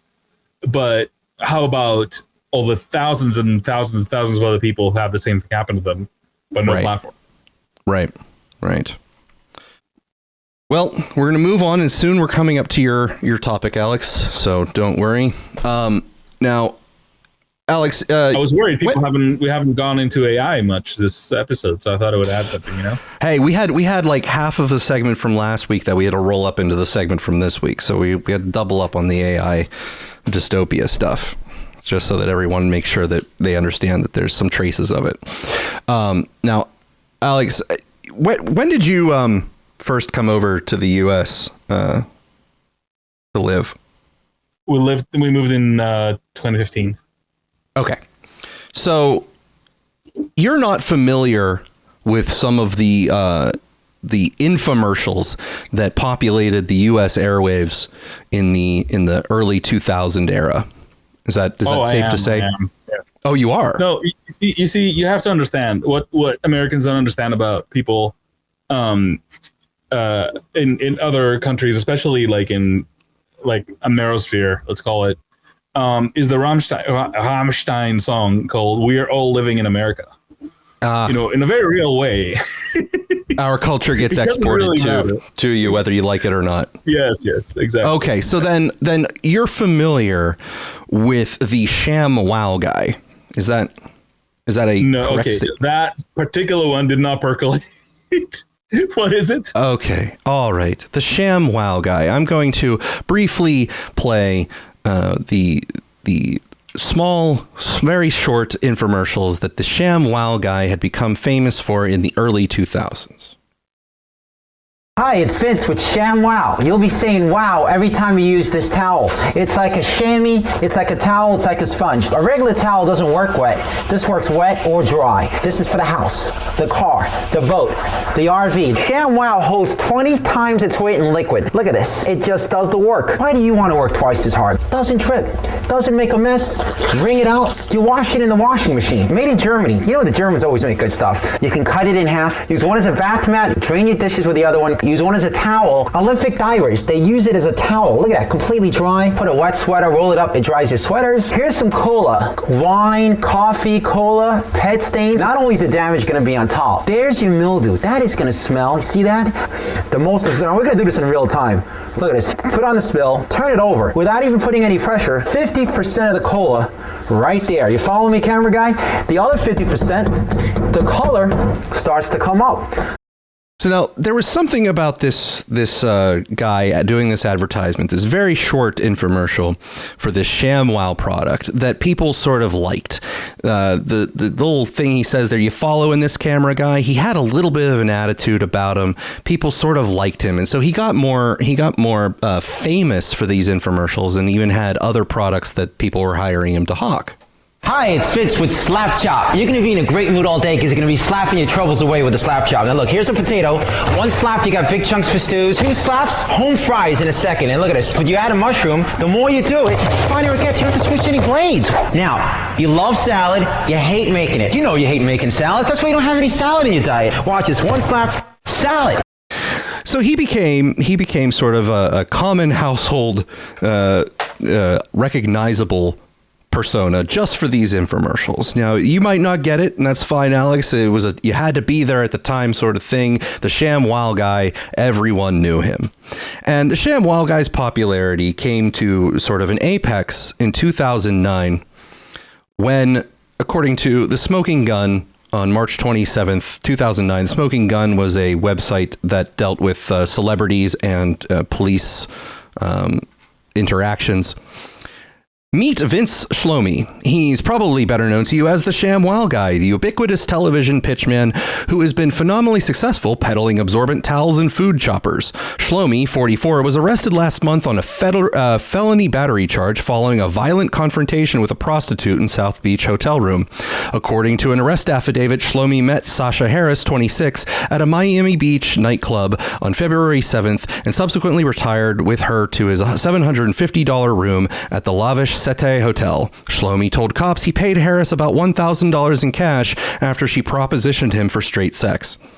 Shlomi said that when he kissed Harris, she suddenly bit his tongue and would not let go. Shlomi then punched Harris several times until she released his tongue.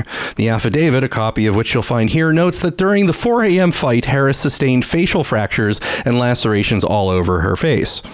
After freeing his tongue, a bleeding Shlomi ran out into the SETI lobby where security summoned the cops. Harris refused to cooperate with officers who recovered $930 from her purse. Quote, both parties had a strong odor with an alcoholic beverage emitting from their persons, police reported. In a brief telephone interview, Harris declined to answer the Smoking Gun's questions about her run-in with Shlomi, though she did say she is considering a lawsuit against the pitchman.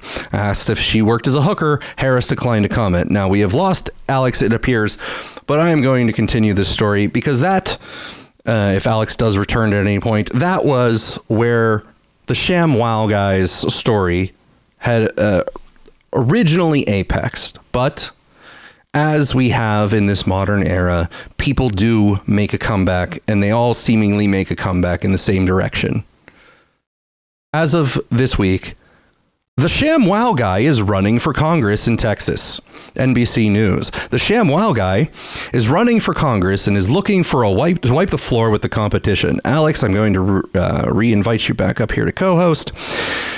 Offer Vince Shlomi, the once prominent infomercial pitchman, is running for Congress in Texas, according to a filing with the state's Republican Party. Shlomi is running for the seat held by Republican Rep. John Carter, 84, who has served more than 2 decades in Congress.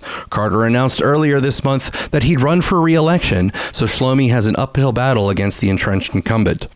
The former pitchman, best known for his role selling the ShamWow towel, told Fox News that he wants to destroy wokeism in Congress and that he's been motivated by the political infighting in the country to run and make America happy. In 2009, Shlomi was arrested on suspicion of battery after a fight with a woman who was also arrested. Prosecutors declined to press charges. Shlomi told NBC News in an interview for a 2013 article that he takes full responsibility for his actions and he would cut down on partying. People understand you make mistakes in life, he said. Hopefully I won't make another mistake. Alex, did you catch majority of this story up until this point?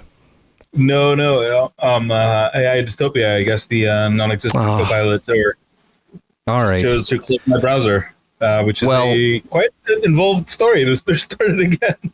That sucks because you missed the part where in 2009, our famous pitchman was arrested for getting into a fight with a hooker who had bitten his tongue and like nearly off in a hotel room.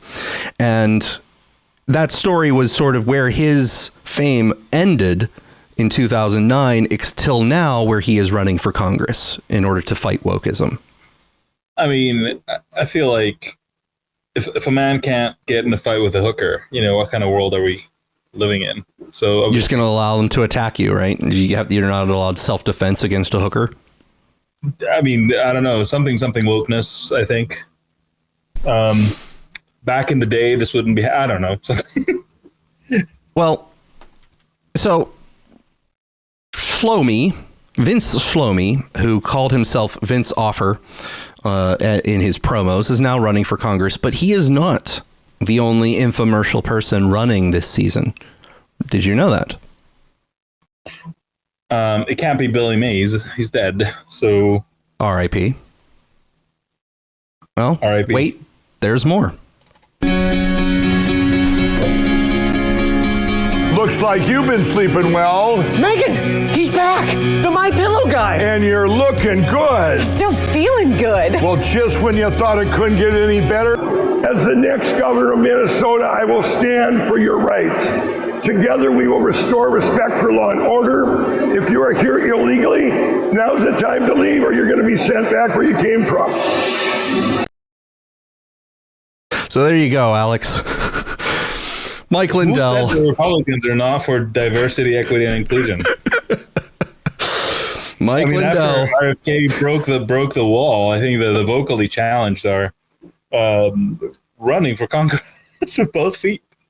NBC News, MyPillow CEO Mike Lindell, a longtime backer of President Donald Trump, who debunked conspiracy theories about the 2020 presidential election, announced Thursday he will run for governor of Minnesota next year. Those who know me know I'm up to the task, Lindell said in a speech delivered on his eponymous platform Thursday morning. Lindell has for weeks hinted that he could jump into the race soon, telling the Minnesota Star-Tribune last week when he filed campaign paperwork that he would make a final decision by Thursday. Lindell in recent years has faced legal scrutiny for his actions in the 2020 presidential campaign when he promoted debunked allegations that the election was plagued with voter fraud and that Trump would have been declared the victor. A federal jury in Colorado found in June that Lindell had defamed a former employee of Dominion Voting Systems, a voting equipment company.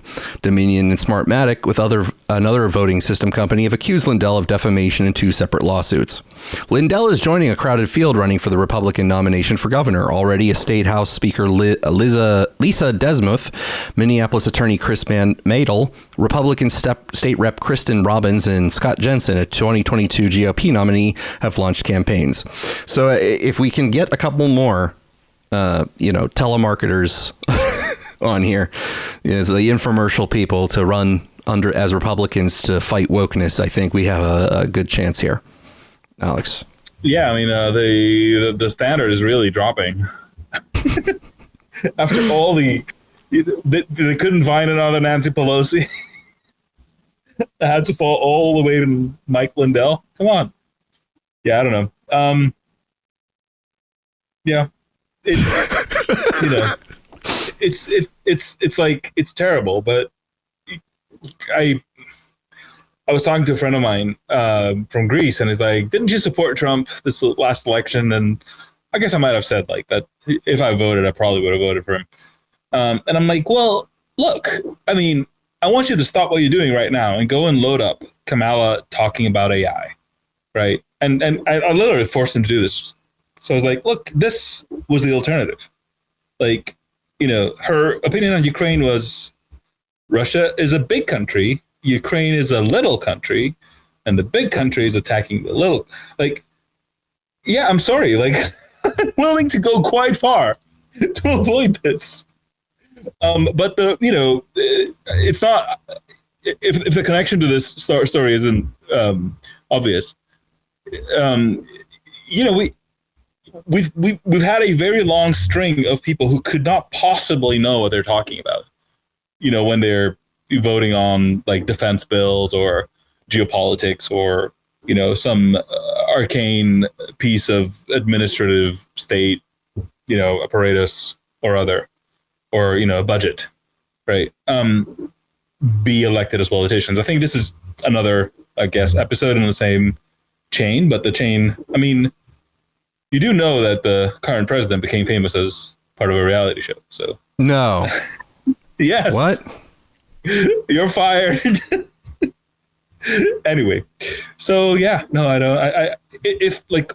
I was thinking the other day, if I started a news website, right, it would be about what breaks the narrative, because there's things that continue the narrative like this, and you just expect these things to happen, right? What I want to know is what like breaks the patterns I expect, even if it's like not like event driven. You know what I mean? Like it could be like some factor keeps ticking lower and lower when I would expect it to be ticking higher and higher. That's interesting, but I would never learn about it. Like that's probably what I would want to have, because this is, yes, things are still going the way they have been going.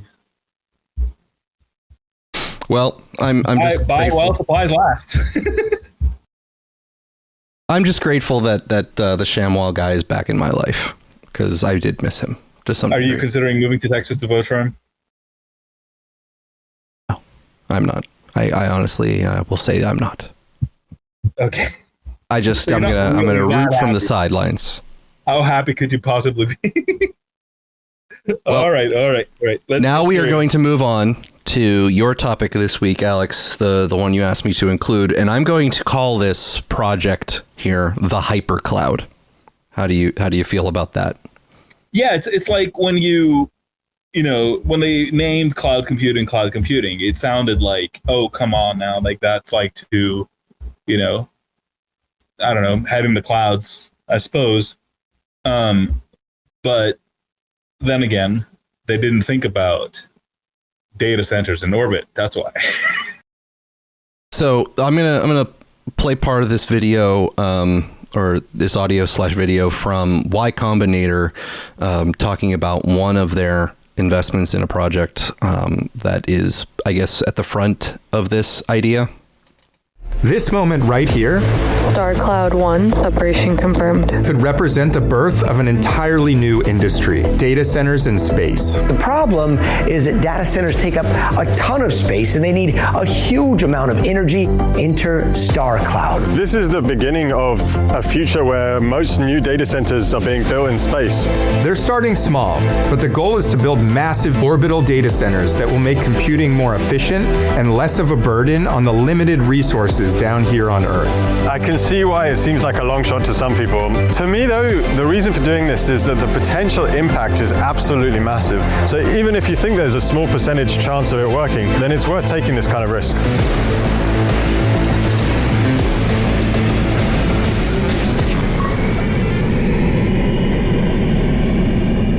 Philip Johnston and his team at StarCloud recently made aerospace history when they launched a satellite into orbit carrying an NVIDIA H100 GPU. This is the first time anybody's tried to launch data center grade terrestrial Earth-based GPUs into space. It's going to be the first of many. While it's essentially a prototype, it's still 100 times more powerful than any computer that's ever operated in the vacuum of space. To find out how they went from an idea to launching a demo satellite in less than 2 years, we visited StarCloud's HQ in Redmond, Washington.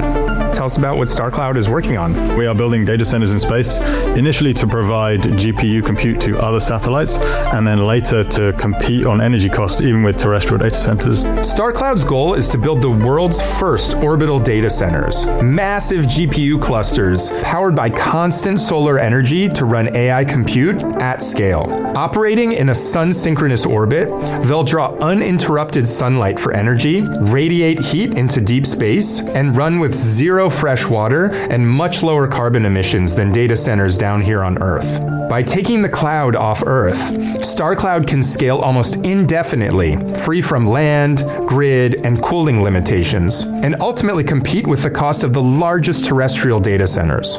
Tell us more about how far along you are. We started about a year and a half ago. We've designed, built, and tested our first satellite, and that will be the first satellite that will have an H100 from NVIDIA on board. The purpose of this is really to prove that our thermal management and radiation shielding techniques allow us to operate the state-of-the-art in space. We're going to be running a whole bunch of demonstration workloads on that. We'll be the first to run Gemini from Google on there.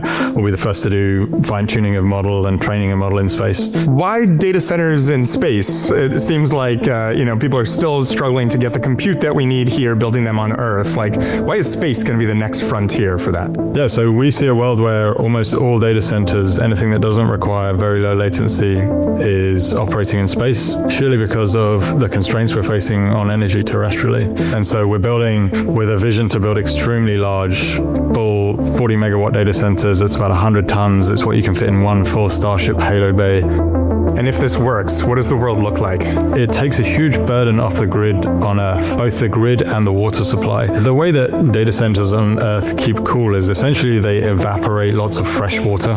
This is actually causing huge problems in certain parts of the US where they're just sucking the rivers and the lakes dry in order to keep these data centers cool. Our data centers in space require zero fresh water. Instead of being this evaporation process, our heat sink is infrared radiation into deep space. And so we're building these very large radiators that we run a fluid through but doesn't go anywhere, and then that dissipates heat out into the vacuum of space. What led you to ultimately starting StarCloud and being co-founder here? We're seeing an absolute tidal wave of demand for energy, primarily for data centers, but also broadly electrification within our society. And in the Western world, we're not that good at building large infrastructure projects quickly. Our vision is to put larger and larger satellites in space and prove that this concept works. We can put essentially high compute devices in space that are going to help our customers. If it works, when it works, it will have just such a huge impact on the world, on the development of AI, the way we train and use AI. So this is one of the most impactful things I think I could be spending my time on, and that's why we're dedicating so much to it. But this ambitious vision hasn't convinced everyone.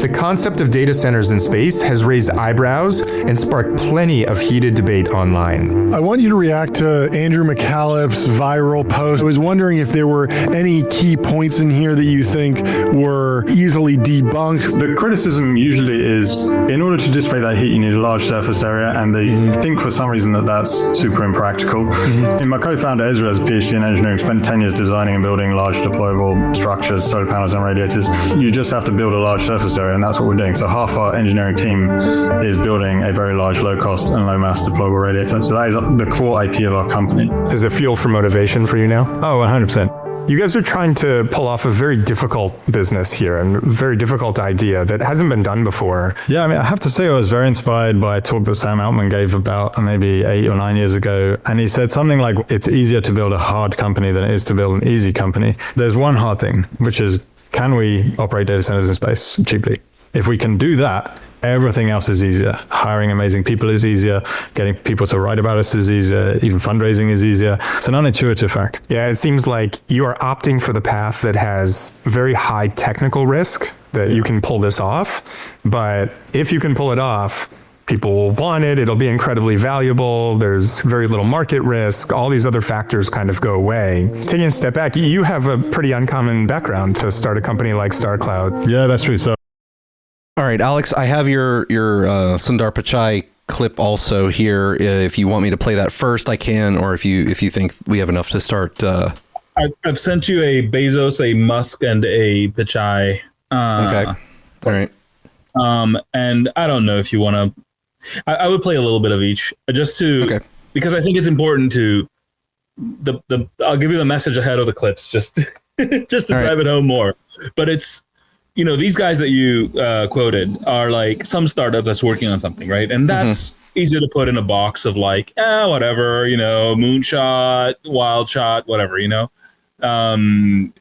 Sure, call me in 5 years and if it's interesting, I'll pay attention. But that's not what's happening. what is happening is that 3 of the, most well-resourced allocators and best positioned, really, are dumping an obscene amount of money into this. All of a sudden, really, from my point of view, I became aware of this like a couple of weeks ago, maybe being a thing. I think I have a tweet actually of my off my head. Like I hadn't like seen any research. I just wrote about it, and then people told me what is, but you can't cool it in space or whatever. And then somebody else said, yes, you can. It's not that like, it's not the obvious way, but there are ways, and it's not the end of the world and whatever. And I just kind of left it at that. But now all of a sudden everybody's jumping on board, and it's friggin' insane. All right, I'll play the clips. Just sample them, and we'll take it from there. The cost of that's coming through of electricity, like the cost effectiveness of AI in space will be overwhelmingly better than AI on the ground. So far, long before you exhaust potential energy sources on Earth, long before, meaning like I think even perhaps in the 4 or 5 year time frame, the lowest cost way to do AI compute will be with solar-powered AI satellites. So I'd say not more than 5 years from now. Wow. And just look at the supercomputers we're building together. Let's say each one of the racks is 2 tons. Out of that 2 tons, 1.95 of it is probably for cooling. Right. Oh, yeah. Just imagine how tiny that little supercomputer is, right? Each one of these GB300 racks will just be a little tiny thing. And just electricity generation is already becoming a challenge. So if you start doing any kind of scaling for both electricity generation and cooling, you realize, okay, space is incredibly compelling. So, like, let's say you wanted to do, 200 or 300 gigawatts per year of AI compute. Yeah. It's very difficult to do that on Earth. The U.S. average electricity usage, last time I checked, was around 460 gigawatts per year average usage. So something like, say, 300. If you're doing 300 gigawatts a year, that would be like 2/3 of U.S. electricity production per year. Yeah. There's no way you're building power plants at that level. So that was Elon Musk talking to Jensen Huang from NVIDIA. Here is Sundar Pichai on Fox News. I mean, over time, at Google, we are always proud of taking moonshots. You mentioned Waymo earlier. That's been over a decade in the making. We're working on quantum computing. In that spirit, one of our moonshots is to how do we one day have data centers in space so that we can better harness the energy from the sun? That is 100 trillion times more energy than what we produce in all of Earth today. So we want to put these data centers in space, closer to the sun, and I think we are taking our first step in 27. We'll send tiny racks of machines and have them in satellites, test them out, and then start scaling from there. But there's no doubt to me that a decade or so away, we'll be viewing it as One of the things that's going to happen in the next, it's hard to know exactly when, it's 10 plus years, but I bet it's not more than 20 years. We're going to start building these giant gigawatt data centers in space. So these giant training clusters, those will be better built in space because we have solar power there 24/7. We will be able to beat the cost of terrestrial data centers in space in the next. Okay, so that was Bezos in the last clip there, Alex. Okay, so let's dive into thoughts on this now.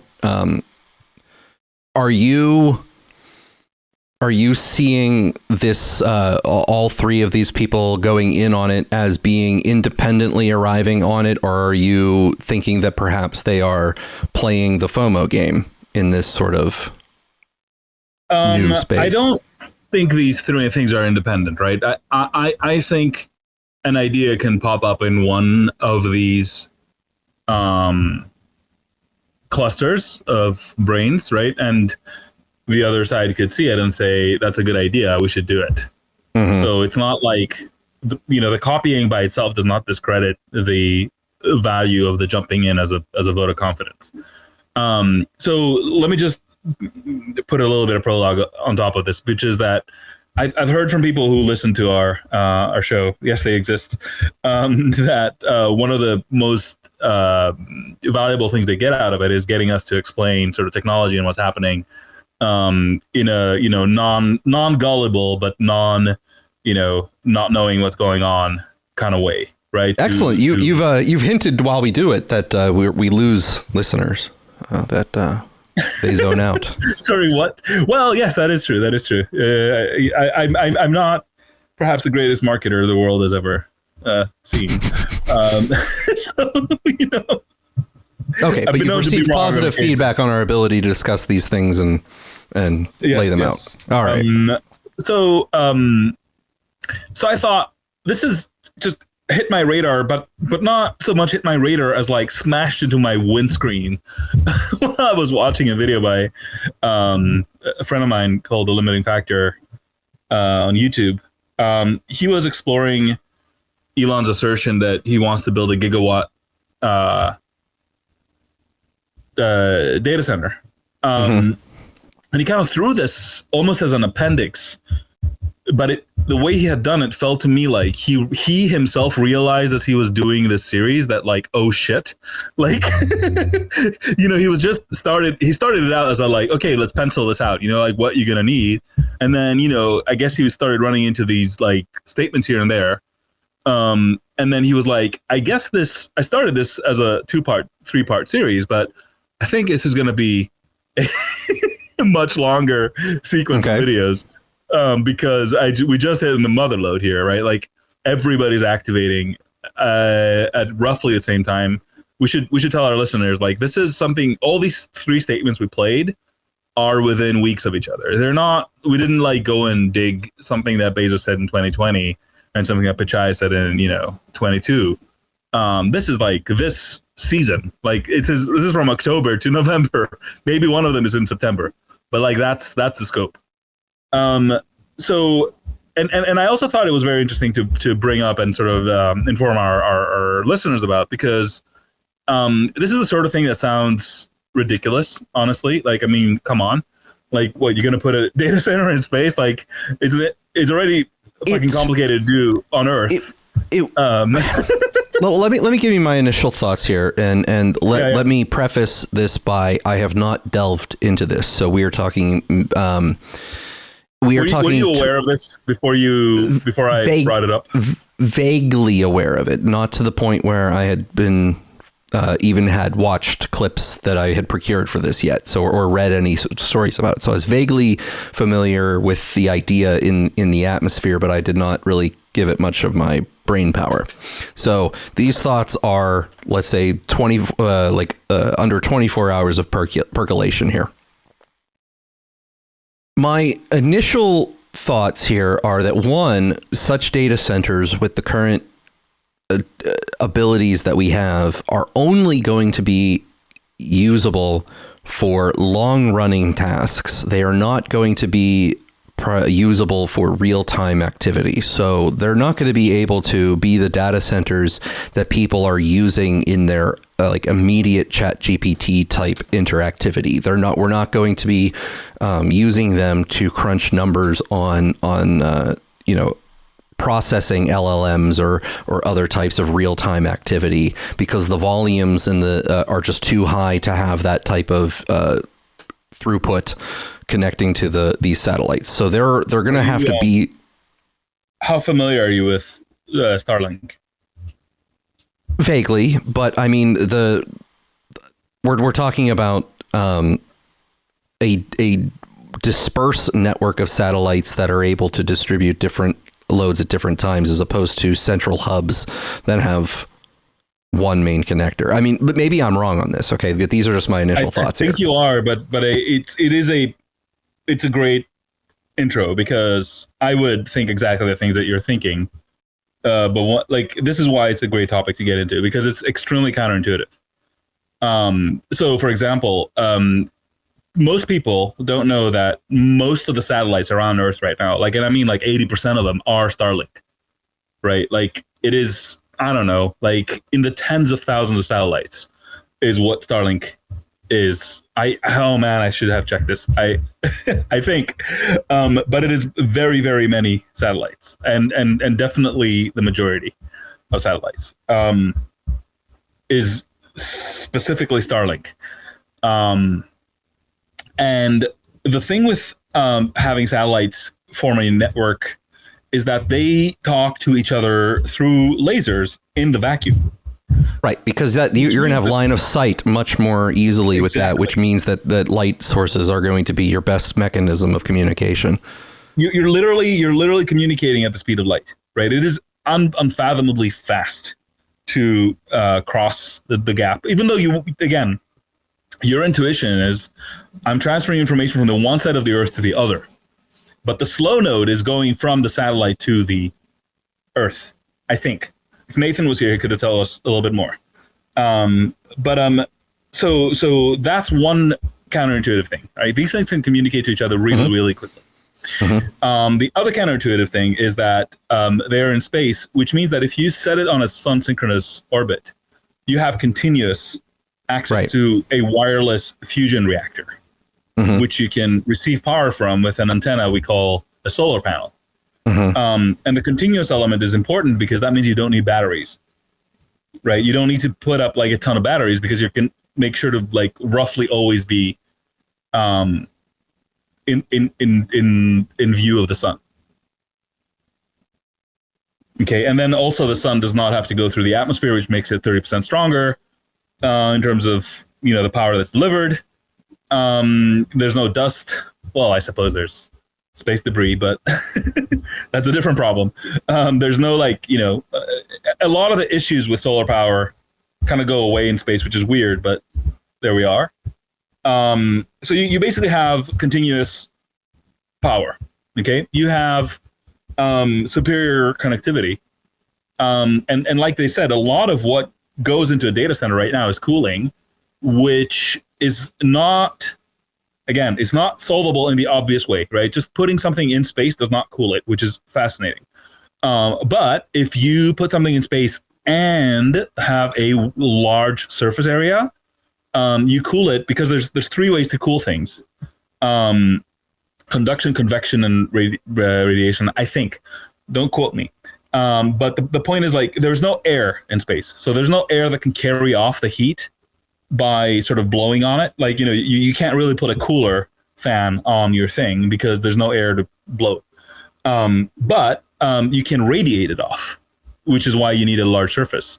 And a large surface is a 2D concept, right? Which means that if you have seen sort of origami style stuff that they, these deployable structures they talked about, then you kind of see where they cross the gap. And they can sort of solve the cooling problem without much weight, so long as they can make something that inflates into something, relatively huge, but not very thick. Anyway, so, you solve the cooling problem, you solve the energy problem, you solve the data problem. The Starship is going to be, putting up just crazy amounts of weight for our current standards. So you're solving the mass to orbit problem.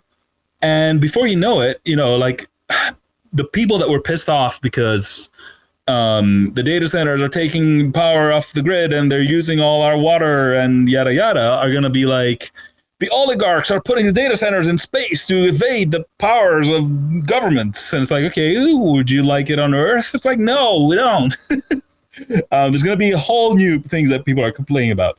But the last thing, one of the last things I'll say is that Elon has announced that SpaceX is going to IPO.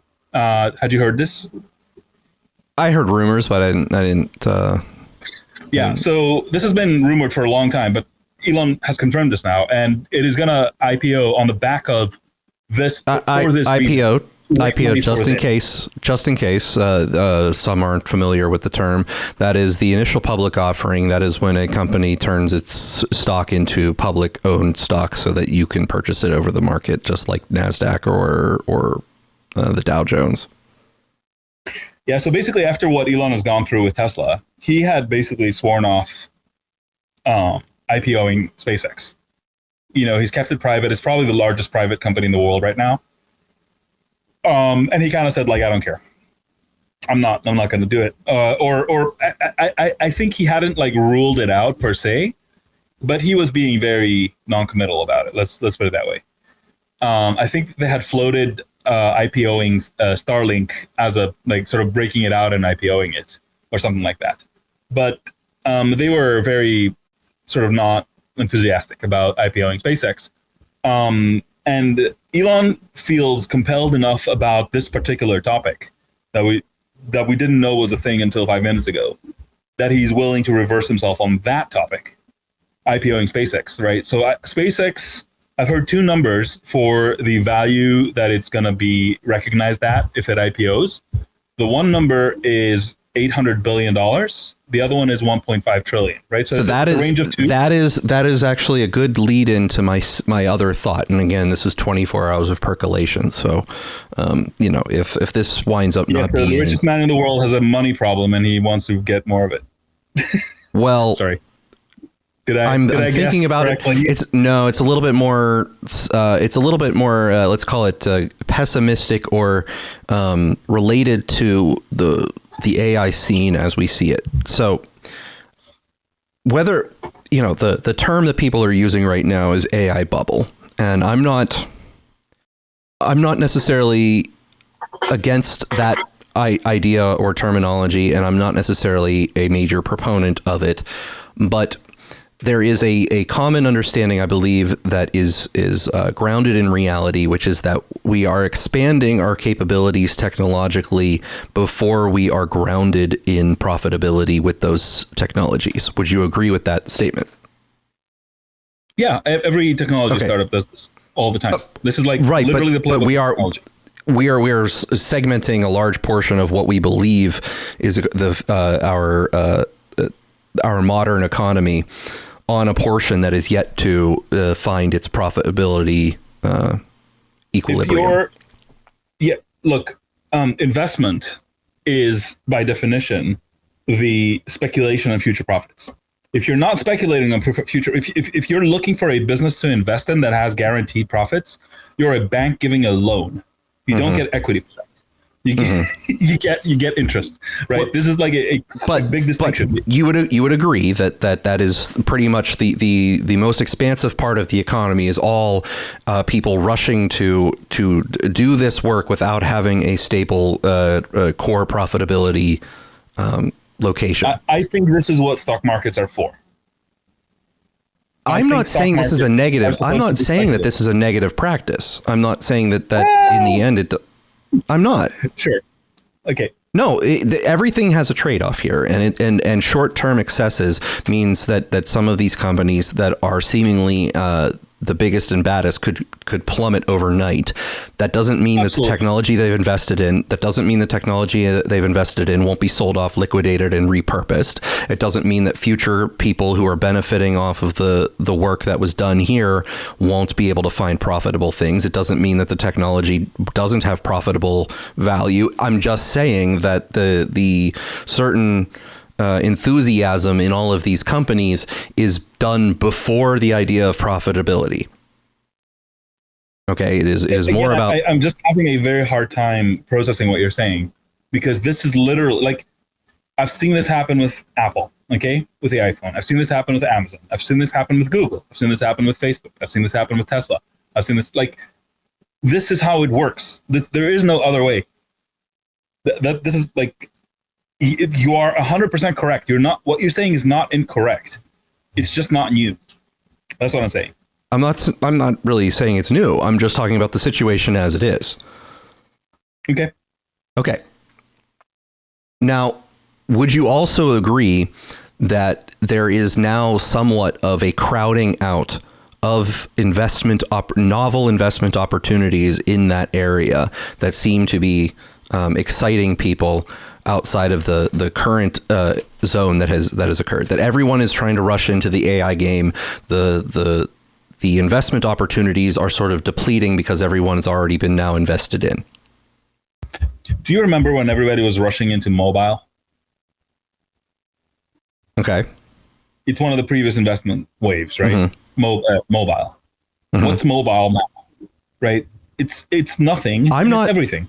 I'm not saying that this is. I think you keep interpreting my tone as saying that this is a bad thing. I'm merely just talking about. I'm trying to explain that, like, when there's a new wave of technology, right? We saw it with social. We saw it with mobile. It does seem like that for a while, and the reason is that we're just refactoring the whole stack, and everybody's putting that word in front. But that doesn't really mean any. Like, the AI is the big word that everybody's focusing on, but it's almost like a distraction, because the question isn't the AI. The question is, what are you doing with it?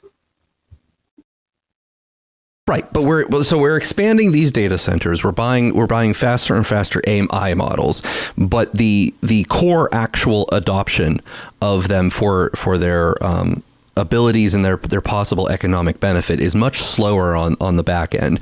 Because we've discussed, a lot of people are attempting to implement AI for the sake of saying they implement AI, because they're looking at their competitors implementing AI or claiming to implement AI, and that there's a whole lot of, let's say, aimlessness. I think that Intel was getting true friendship out of the AI. I don't know what you're talking about. But so let me sort of try to get to the point I'm making here with this thing.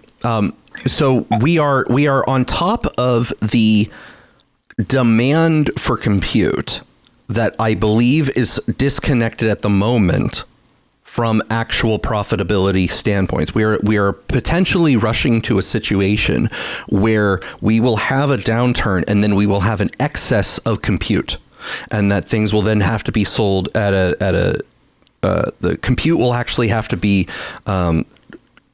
the compute offering will have to be dwindled down, because it won't be sustainable at the levels that we're currently participating in, because a lot of the cost for it is being defrayed by all of this rush for investment. Okay, that the profitability is not matched with the amount of money that's being currently thrown at it, which is it's things need to find equilibrium. So I'm not saying that this is like a horrible situation. But then we are now rushing to a brand new frontier. Okay, well, now we have this compute that we're projecting to need going into the future. So now we're going to have a completely separate sort of investment thing that we're going to be doing, which is the space version of these data centers. So why don't we then, instead of trying to sell people more on the thing that we've been trying to sell them to invest in before, we're going to sell them on this investment to this new shiny thing, which, many decades down the line might actually be considered a worthwhile investment. Oh, glad we started now at doing that. But my cynical sort of take is that this is not something that is going to be fully feasible in the next decade, that it's going to take longer, that there's going to be hurdles, and that the rush to investment right now is simply because there is going to be a time in the next couple years where the game of musical chairs, the song stops, and everyone's going to try to sit down, and one of those chairs is going to be removed. And look, if just do you remember the story I sent you about the AIs doing stock trading? Mm-hmm. Yeah. So I had, early on when the AI thing was new, like in 2023, right? The Gen AI, was like breaking out into the mainstream, to be precise. Everybody was dooming and stuff. My old friends from the rationalist community were talking about us being consumed by the AI imminently or whatever. And I was saying, look, I want to see an AI that makes a successful marketing campaign. I want to see an AI that does a good stand-up. I want to see an AI that successfully trades in the stock market. These are my litmus tests. Okay, so I'm not telling you how I feel right now. I'm telling you what are the kinds of flags I had put on the ground early on as to what would constitute value. And specifically stock trading, the value is kind of tautological, right? Like, successfully trading means you are making money. So there is no, if you're doing successful comedy, you still have to monetize it. If you're doing successful stock trading, that's the one step. You just need to make sure that you don't let anybody else use that model. Sure. Yes, and really, there's actually quite a bit we can talk about in relation to, do the elites have better models than we do? I think that is a fascinating conversation. But that aside, there have been, I think there's a non-public version of Grok, which is fascinating that this exists, and is winning competitions, but we don't have access to it, called Grok 420, that managed to succeed in like 3 different prompts were used over, like it was a fairly sort of robust competition where they were publishing all the trades in the blockchain and whatever.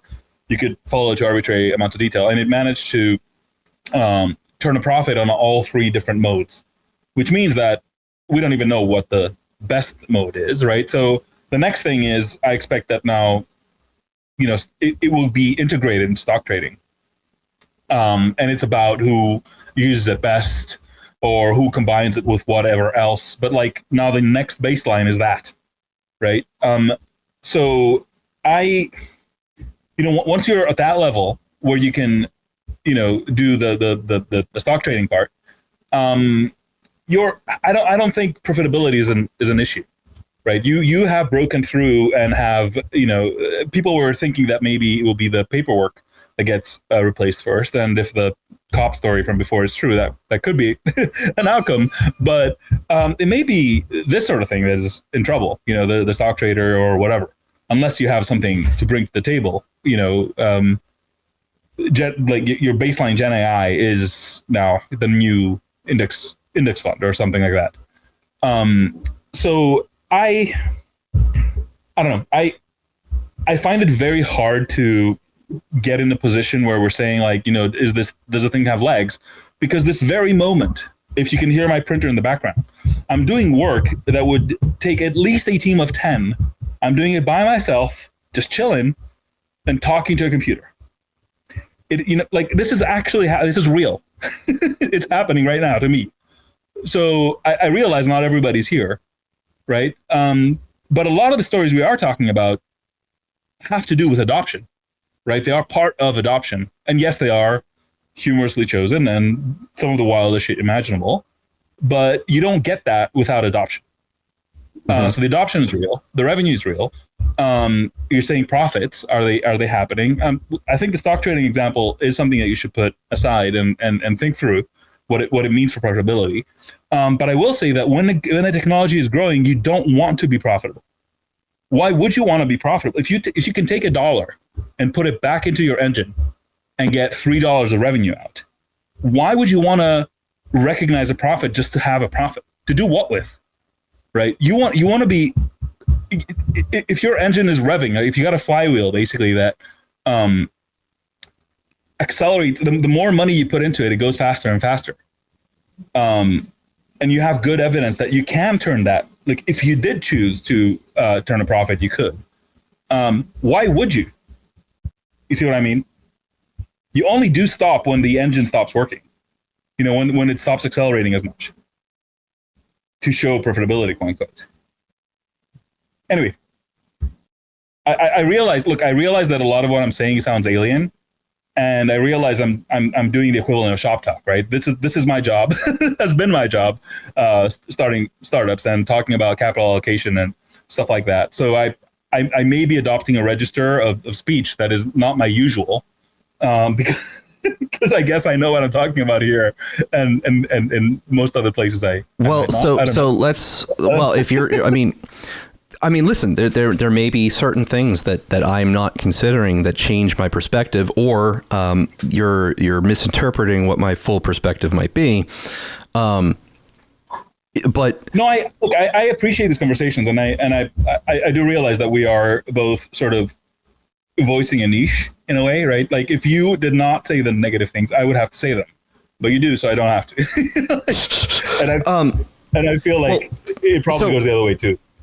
So OpenAI, we talked about making a deal with Disney earlier, right? That's a revenue stream that there's investment and revenue tied to that, right? So they get investment money to use now, and then a promise of future revenue, right? Or at least the ability to have future revenue depending on the usage of the Disney Plus people. But I'm assuming that they're going to get a cut of Disney Plus subscription money to enable certain utility of their systems, right?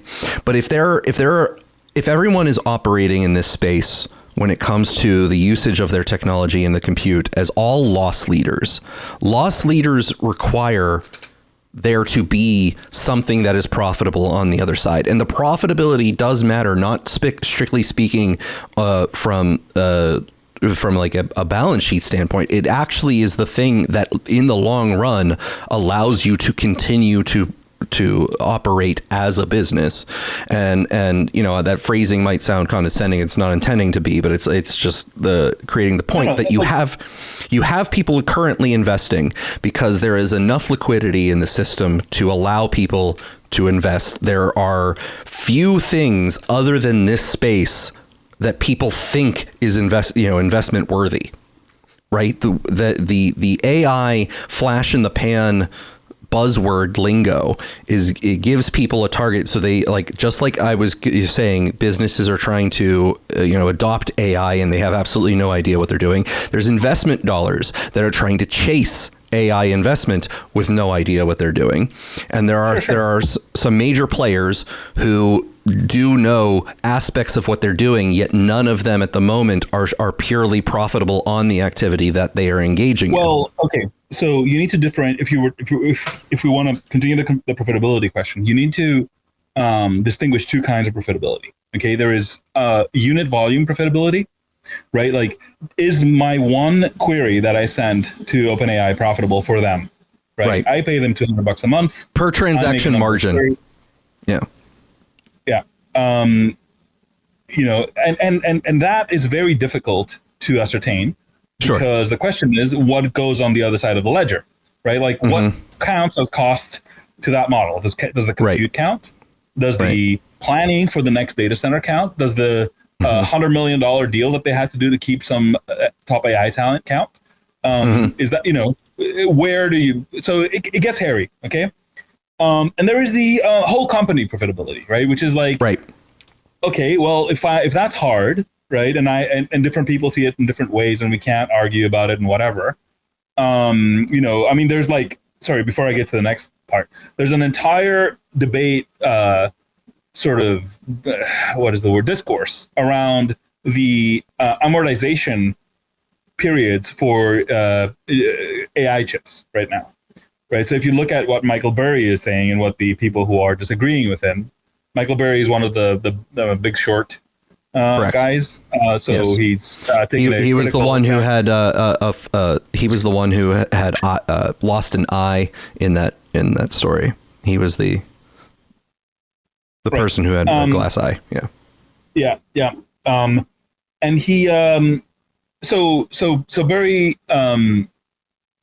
is kind of saying that there's like accounting fraud because Google is deprecating his GPUs over 6 years instead of 3 years, and that's like blah blah blah blah. And other people are like, no, actually, this comes from real usage. Anyway, long story short, like this is just one of the multiple questions you have to answer before you can you can have a sense of what a query costs, right? Like, so it's a hard thing, and you can believe that these people know what they're doing because they've been running data centers forever. Or you can choose to say that it's all a scam and whatever, so you know better. Okay, or I don't know. If I'm portraying it negatively, fine. Maybe there's a better way to put it, but you see what I mean. Or you can just say the whole company, right? Like, okay, well, fine. If we can't tease these things apart, right? What if we just take the whole company and say, like, are they making money? And then you run into the other problem I just described to you, which is that it will be irrational for them to be growing this fast and making money. Because if you are growing this fast, what you want to do is put any money you have available into growth, into removing barriers to growth. Ergo, you should not be profitable if you're growing this fast. Let us make sure though that we are talking about something that would be akin to what they call the tragedy of the commons, or it's not exactly a tragedy of commons scenario, but it is a situation where each individual actor's incentive structures could be perfectly rational, but the combination of them all together doesn't necessarily mean they are all seeking together the thing that is an optimal situation. I will even attest to another dynamic, which I think is in the same area that I've hypothesized, which is that, let's say you're Meta, right? Facebook. Mm-hmm. Right now, Facebook is in a weird situation because they don't have much success in AI, okay? They made the llama models and they have like a moment in the sun, but ultimately they've fallen behind and their models are not very good. And they don't have much in terms of usage, I guess. Mm-hmm. I'm sure they've deployed some chatbots somewhere, but they probably didn't need to make their own model to deploy chatbot. They could have just bought it from somewhere. Okay. So you could say, why is Zuckerberg plowing, billions upon billions of dollars to, get a top AI team? And my read is this. My read is that he and many others perceive that this is the ultimate game here. If you win at AI, yes, you could make a lot of money, yada yada, or who knows what. But that's the upside conversation. There's a downside conversation. The downside conversation is if you lose at AI, you're dead. Okay, in terms of a big tech company, you're just gone. You don't exist. You are an Ultraran. You are a skin over somebody else's model. And they will start ramping up the demands of you until you are making precisely $0. There is no future. Or you could paint a story where there is no point in existing unless you have sovereignty in this particular domain. As such, even if you are loss making, right? Even if Meta was never expecting to make $1 out of this, it would probably be worth for them to dump an unfathomable amount of their war chest, which they have been accumulating for a long time, because not being in this game is an existential risk for them as a company. Am I making sense? Mm-hmm. Right. So when they bought, for example, WhatsApp for $20 billion back in the day, everybody was like, what the fuck is this guy? Like, seriously, you're going to buy an app? What's the revenue of WhatsApp? Right. And it was not that much. Right. And what are the expenses of WhatsApp? Well, I don't know. Their team is like 40. I believe the exact number is 42 people. Right. Like they got sold for literally $500 million per employee. Right. It was an absurd transaction. But I think, in retrospect, it was probably a good deal. What did they get out of it?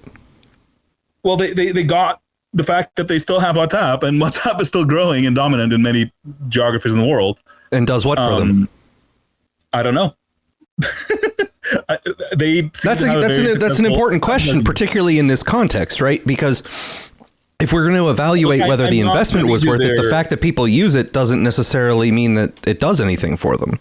Like if they're not gathering data that's helping them build advertising, then they're not gaining it on that end. If they're just supporting infrastructure, Zuckerberg is putting a ton of money into this, right? He got that money somewhere. Yeah. And while, I'm open to the idea that he got all of it by pushing porn ads on scam bots or whatever, there's probably a business somewhere. Right. And I'm not going to defend the morality by which it's been built. But Facebook is profitable and making a lot of money for a long time. Mm-hmm. Even though they've been spending it on questionable things on occasion, like VR. So this exists. This is, is Facebook real? Right. Like, well, they're not digging holes. I mean, I guess they are building data centers, but they're pretty virtual, but the money they make is real, as real as money can be. It's real. Right. Is Google real? It's real. Yes. Is Amazon real? Even more so. I mean, it's real boxes. There's shit in my porch. It's easy to just say, oh, whatever. But ultimately, like, to me, it's absolutely remarkable that some of the most like accomplished entrepreneurs, many of whom have built their businesses, right? Pichai, Sundar Pichai does not count because he is a hired hand, but I guarantee you that if he's saying something, both the founders of Google have co-signed it. Okay, and then you have Bezos, who is, who made Amazon out of nothing. You've got Elon, who made, a whole bunch of companies out of nothing. And please don't at me with, he's not the founder of Tesla, we're going to have trouble. Then there is, who was the third one? No, these are the big three, right? If all of them are coming to a particular realization and being vocal about it, I think we need to pay attention. And these are not the kind of people that like will jump into a fad and like, allocate a bunch of dollars. Just when you say we need to pay attention, what other thing would we do? Well, you could be not the listeners of this podcast, most of whom are not aware of this, right? Okay. All right. But like, so they're saying 10 years. Do you believe that in a 10-year timeline? Elon said 3 or 4.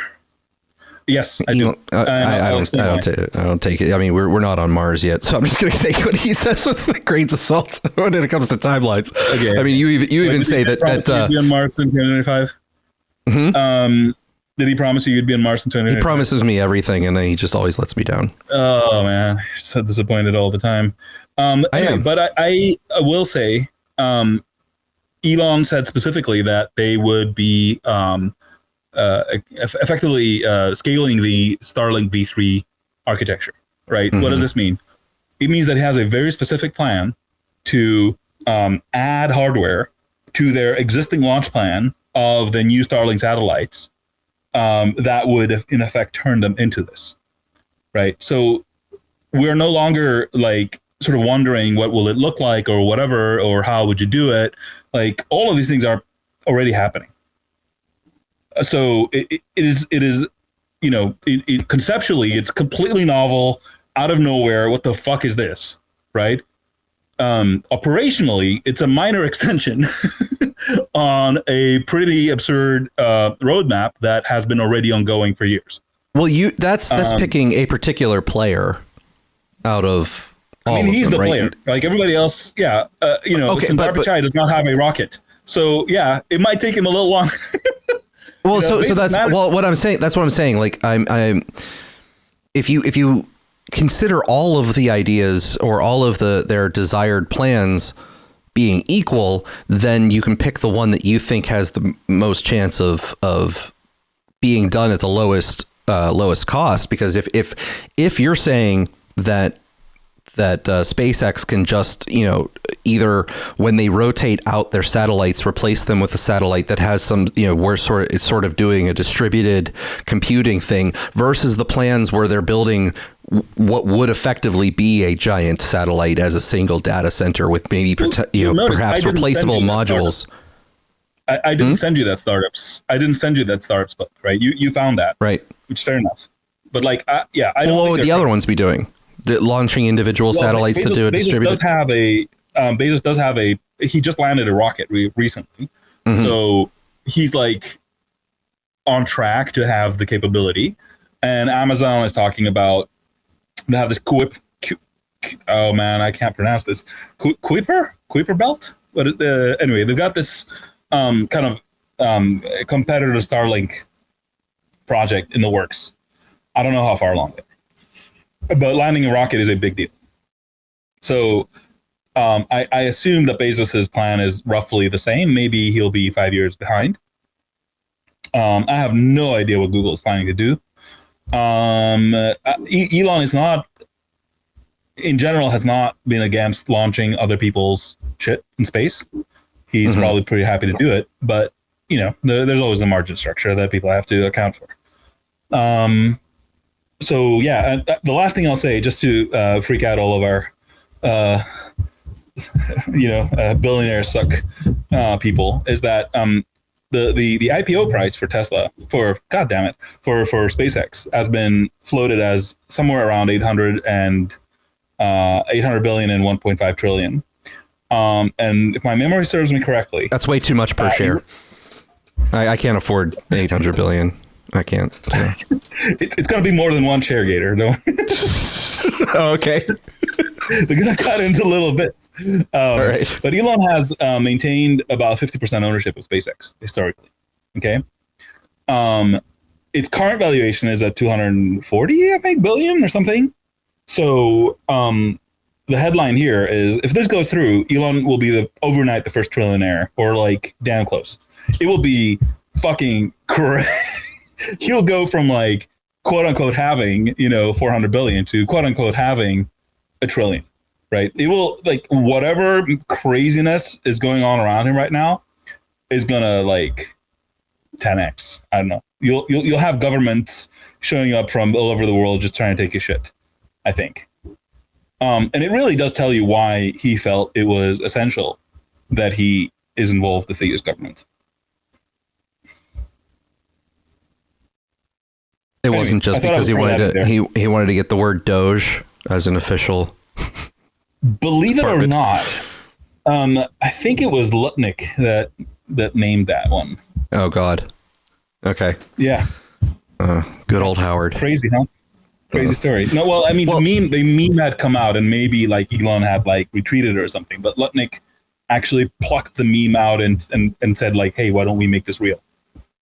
So I'm not saying that it's not it's an impossible thing. I would have much more confidence that they could pull off something workable, at least to some smaller scale, along these lines than, let's say, the Hyperloop coming into fruition. Okay, like a project like the Hyperloop, Elon has never announced the Hyperloop. That's fine. That's fine. Whatever. But the concept of a Hyperloop. Okay, people have been didn't Virgin have a Hyperloop there. Okay, yes, so Virgin sucks at doing shit. Crazy. Whoever wanted to try a Hyperloop, I never had confidence in a Hyperloop. Okay, and there's the point.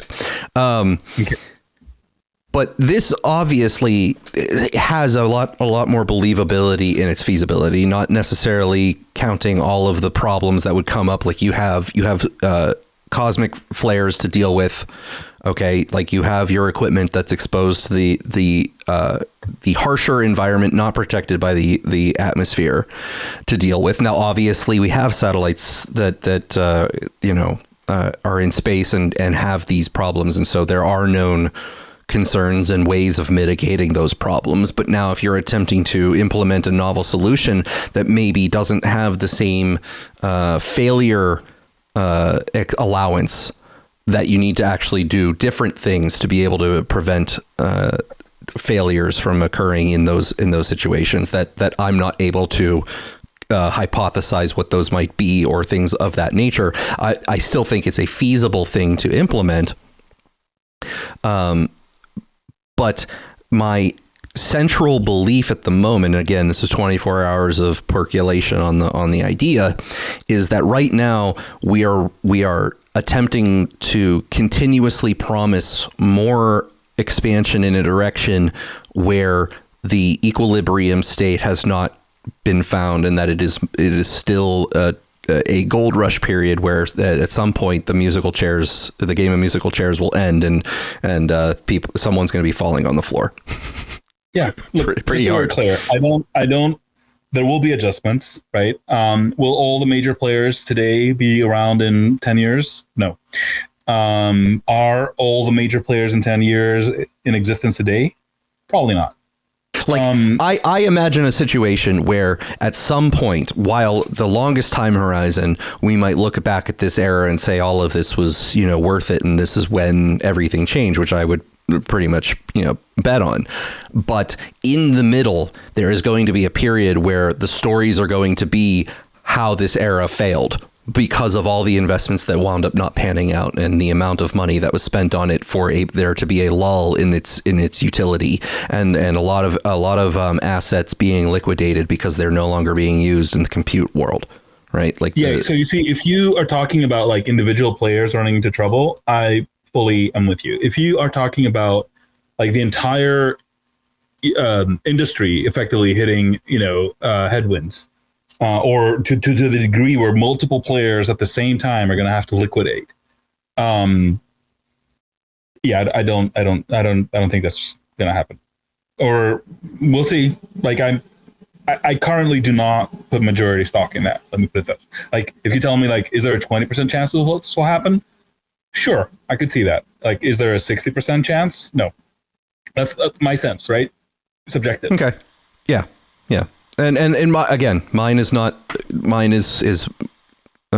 more me feeling the winds of things. It is not me going and running calculations and saying, oh, I'm pretty sure that based off of what I'm reading in these sheets, this is how that's my sense. So it's a very loose. The one message I want to convey to people, and it's not maybe it's not useful, but I still want to convey it. Why, Alex? Why do you want to convey it? I don't know. Is that there is a mode of thinking that says, if I don't have an Excel sheet that tells me that you have already been making these profits and, you plan on having a 20% growth over the next period of time, and therefore you're justifying this amount of investment, yada, yada, right? Like, this is not, to think in the way I described is considered prudent or responsible or reasonable or, like sane, and to think in a different way that is more sort of, let's call it first principles or, with an engineering mindset, or call it what you want, is not. And besides, the long litany of companies that I listed that, have gone through extended periods of time where, that kind of analysis said, sell them and short them, and then people lost their shirts over and over and over again.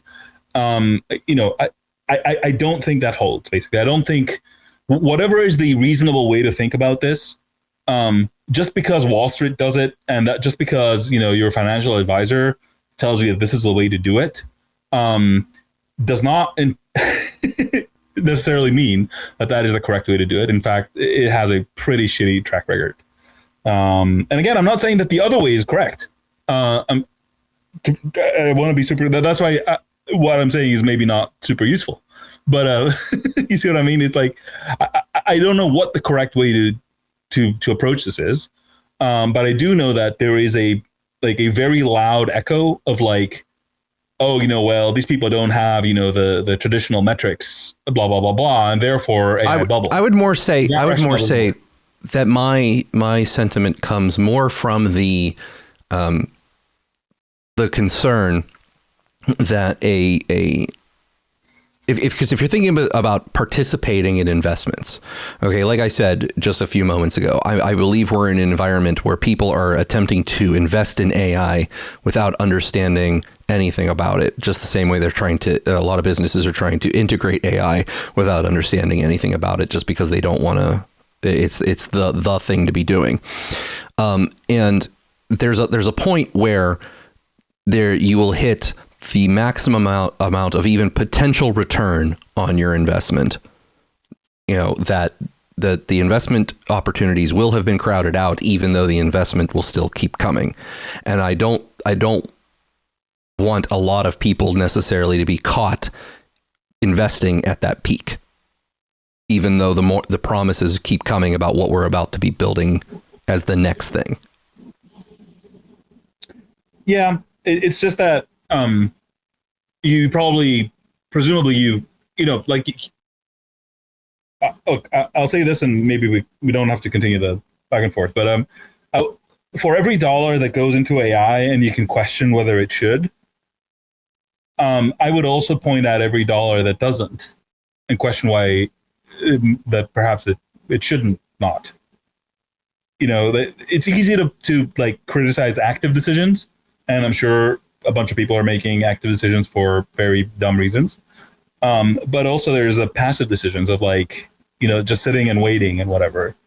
And there's going to be a time when it's going to be obvious what the value is. But that time is going to be too late. Right. So again, there are no easy answers here. That's, I guess, what I'm trying to say. I agree. But with that, I think, Alex, we will close out this episode.